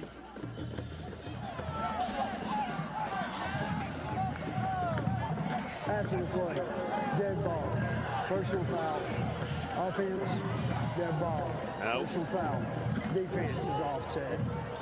Yeah, and that's the right call to make. Just you don't want to, as an official, you don't want to decide the game. No, not. Really, one as important as this. When down to Heritage fighting for the lives, Gibbs fighting for a 2nd seed in the playoffs this year than it has been in most, because of how funny the playoffs are going to be. Yeah, that's a fun. Yeah, it's going to be challenging to figure out. Well, of all the games going on tonight, and we'll take a look around, 17-14, we'll go down to the last possession in a very important game with a number of teams watching this one around the area. Yeah. Yeah, that's a funny score that we don't really pay attention to, but I'll say it anyway. 2-0 at halftime. Walker Valley over Sequatchie County. Well, now that's exciting football. Of course, we were 1 point away. Yeah. Seen in that County game is a safe. So another UA Local 102 Plumbers and Steamfitters Union kickoff coming up here. And again, UA Local 102, of which I'm a proud member, reminding you that there is no substitute for UA Craftsman. 4:22 to go. Mountaineers will kick the football deep. Although returnable for the Eagles. That's DeJuan This Jones. is Harris. Harris, yeah. Harris out to the 25. Tackle by Belcher. 1st and 10, Eagles at the 26.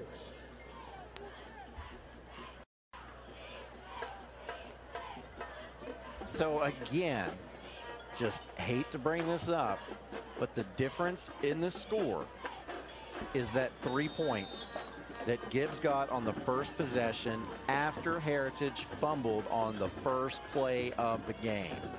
That's how big that play was. Yeah. Yeah, and at the time it was kind of like, oh, what a bad break.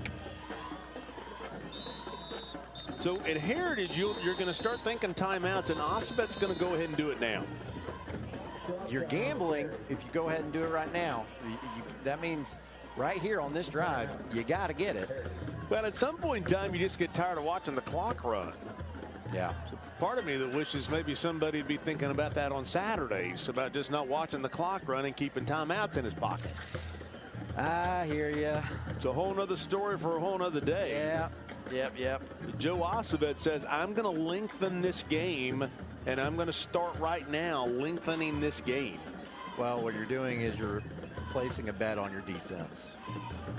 And that's got to be what he's saying out there. It's like, hey, you just got this stop on first down. They only gained 2 yards. I need you to keep them from gaining 8 more. Brad Turner, head coach for Knoxville this year, the Commercial Bank Rivalry Showcase.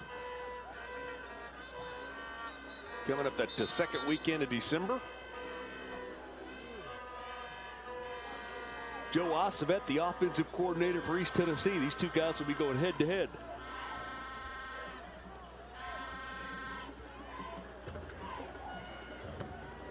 You're right, though. 2nd down and 8.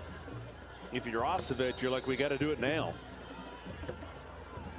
Yeah, now you've started taking the timeouts. It has to be now.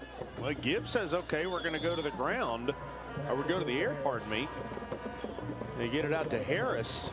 That's close to a first down. It's close to first down yardage. But it is a first down, but he went out of bounds, so that stops the clock, which saves a timeout. Well, and if you're Osibet, you're kind of glad he went ahead and got the first down. Because if you had a 3rd down and half a yard. Yeah. You know, that's another 40 seconds off the clock. That's right. They'll hand off to the short side. And does Osibet take the timeout here or let it go? He takes the timeout. He's committed to stopping the clock and get the ball back now. I think the thinking is, hey, on these first couple of plays, down and distances, what do they do on first down? If they gain 5 or 6 yards, or even maybe 4 or 5 yards, you don't take the timeout yet. But because on that first time Gibbs only gained 2 yards, you think, okay, they got to go 8 more. He's hedging his bets, saying, hey, 8 yards, 2 plays to do it. Or in this instance, you got 2 plays to get 9 yards. Yep. All of this will lead to OEB Rivalry playoffs, brought to you by Food City. Right here on all of these same networks, WKNX, the KNOX on the TV side, WBIR Plus, the Rivalry Thursday YouTube channel. I have a feeling I know where will be that first game. Probably going to have, I would guess West at Sevier County would be my guess, the first round game. And then after that, we've got to look at the brackets, just get an idea of what it looks like. Yeah, well, and I want to say, too, Sevier County bounced back nicely by defeating Huntington, West Virginia tonight, going away, and that's Huntington's probably going to be a state champion in West Virginia. Boy, the Mountaineers bust this one open. Heritage had this one read right. They got in the backfield, had the opportunity for the tackle, but Ownby just slips out of it and takes that one for a 23-yard gain. And ever since Gibbs in this second half, again, they've been going to the outside. They've been stretching the field and making the Heritage defense play sideline to sideline, and the Mountaineers haven't handled that well. Yeah, Heritage down to 1 timeout. Osovich used the 2 timeouts. That hasn't worked out so far. It has slowed the game down. But at some point, you've got to get a stop or a turnover. And a flag comes in, which will stop the play. That is most likely on the defense. You see the hands up by Teagan, ruling number 2.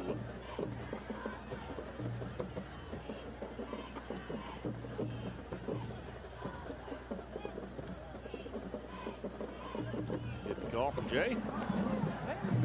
During the run, got a 5-yard face mask on the defense. So now, if you're Heritage, you got to be thinking about holding them to a field goal. Yeah, but would Turner kick a field goal? We've had 16 penalties so far tonight. You feel like it's a week 1 game. So now the clock starts to run, and the play clock at 22. You don't have to snap this until right at 2:30. About 2:35. And they may run it down and take a timeout.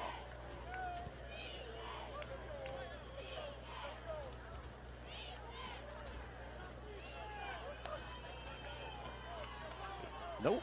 Inside handoff to the 21. And Osovich will use his final timeout at the 2:26 mark. Now there's no 2-minute warning stoppage before you look at it and go, well, they get another stoppage there. No, it's high school football. Basically, what it is now, if you try to do the math on it, if Gibbs gets another first down, this game is over. So the stop has to happen right now. So we'll go down Sophie Starkey. Who we thinking for the Exterior Home Solutions 6-star MVP? We get some ideas down there? Well, I think there might be only one right answer to this. If Gibbs pulls out this wins, I think we're looking at DeJuan Harris, number 0, had an outstanding game so far, 2 touchdowns, and he is lightning. I can say that both times I've seen him run for those touchdowns, he has been so fast. My eyes cannot even catch him. Yeah, 5 carries, 72 yards, 6 catches, 94 yards. Sophie, think you had the 2 touchdowns. And Keith Jones has a pretty good night tonight for Gibbs. 12 of 17 through the air, 134 yards, and the touchdown. But to your point, Aaron Harvey, one more first down, and Heritage is eliminated from the playoffs. We are one first down away from me agreeing that DeJuan Harris is the player of the game. So Heritage is going to just send everybody, and why would they not? Oh. Ownby is taken down, and now there's going to be a flag after the play on Heritage, and this essentially will end it. And Osovich just walks off the sideline. After the play, dead ball, personal foul on the defense. Be half the distance. Be a first down. Yeah, and a first down.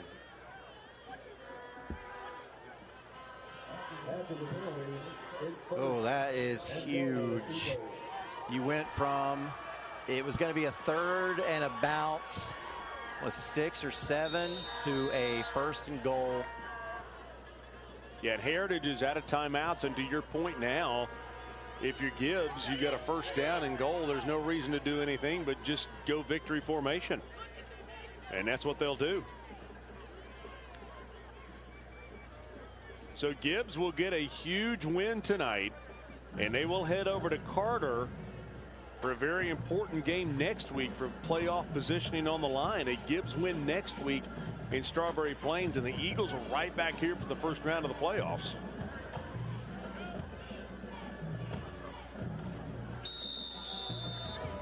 Well, Heritage is going to do everything they can to force a fumble, and the officials are going to have to retain control of this game right now. See Brandon Frazier in there. Give a lot of credit to Heritage. This was a very hard-fought game, and you look at this, the season that they've had. You got a 3-point loss to Carter.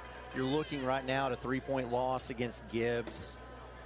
2 huge region games that would have made a difference in your region record and your playoff hopes. In a very tough region, too, by the way. Jones takes a knee. It's third down. Yeah, I respect the effort from Heritage, but at some point in time, you've got to just back off and let the game end. And for Gibbs to be playing for a 2 seed in this extremely tough region. Yeah. You just got to take care of business against Carter and then take that 2 seed into the playoffs and get that first round home playoff game. Yeah, what a huge win for Brad Turner and Gibbs tonight as they improved to 7-2 on the season. And the opportunity to host a playoff game if they can get a win next week over Carter. Huge win tonight for Gibbs, and we'll let Sophie work on getting our Exterior Home Solutions 6-star MVP. And then we'll sign off down on the field. What a big win for the Eagles, and Heritage eliminated from the playoffs. All your scores and highlights coming your way tonight on the 10 Sports Blitz. With Elijah Nixon, Emily Ray Cochran, Camille Gear. I'll have you covered tonight on 10 Sports Blitz. Well, they're working on finding DeJuan Harris, who had himself a heck of a night tonight.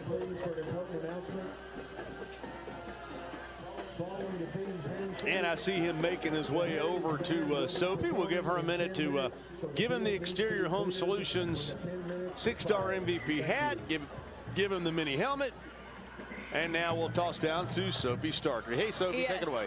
Yes, he's got all the things now, Mark. But DeJuan, a great game tonight. You had your team's only 2 touchdowns. What was going through your mind when you saw those gaps open up? I get to a touchdown, we're dogfight. We're both going great defense. I just score. And this advances your team's winning streak to 4. What has been the identity of this team so far? Really our defense. Our defense, we come out strong, scratch, tooth, nail, everything we fight, and defense is really good, and offense just backs it up. And you are now 1 step closer to the playoffs. What are you looking forward to in the coming weeks? You know, just coming out and dominate, go all the way this year at Gibbs. It'll be the first time in a really long time. And with our group of seniors and our team this year, I really think we can go all the way. Congrats on the win. Thank you. Yeah, big win tonight, Sophie. Thank you. And so that is our Exterior Home Solutions 6-star MVP. A nice night for DeJuan Harris and a big win for the Gibbs Eagles. It is, and this was a 3-0 game at halftime. Gibbs came out in the second half, started going wide, started going more to Mr. Harris, allowing him to use his speed to get around the edge, and boy, that made all the difference, getting him the football in this second half.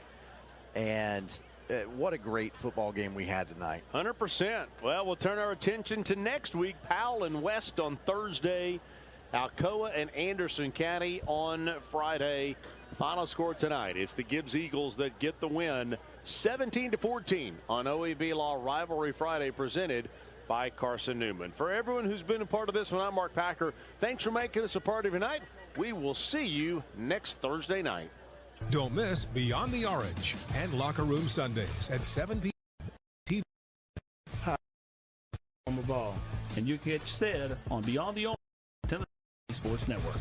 Then stay tuned for Locker Room at 7. It's the current VFLs and experts from VolQuest. That's Sunday starting at 7 p.m. on TVSN.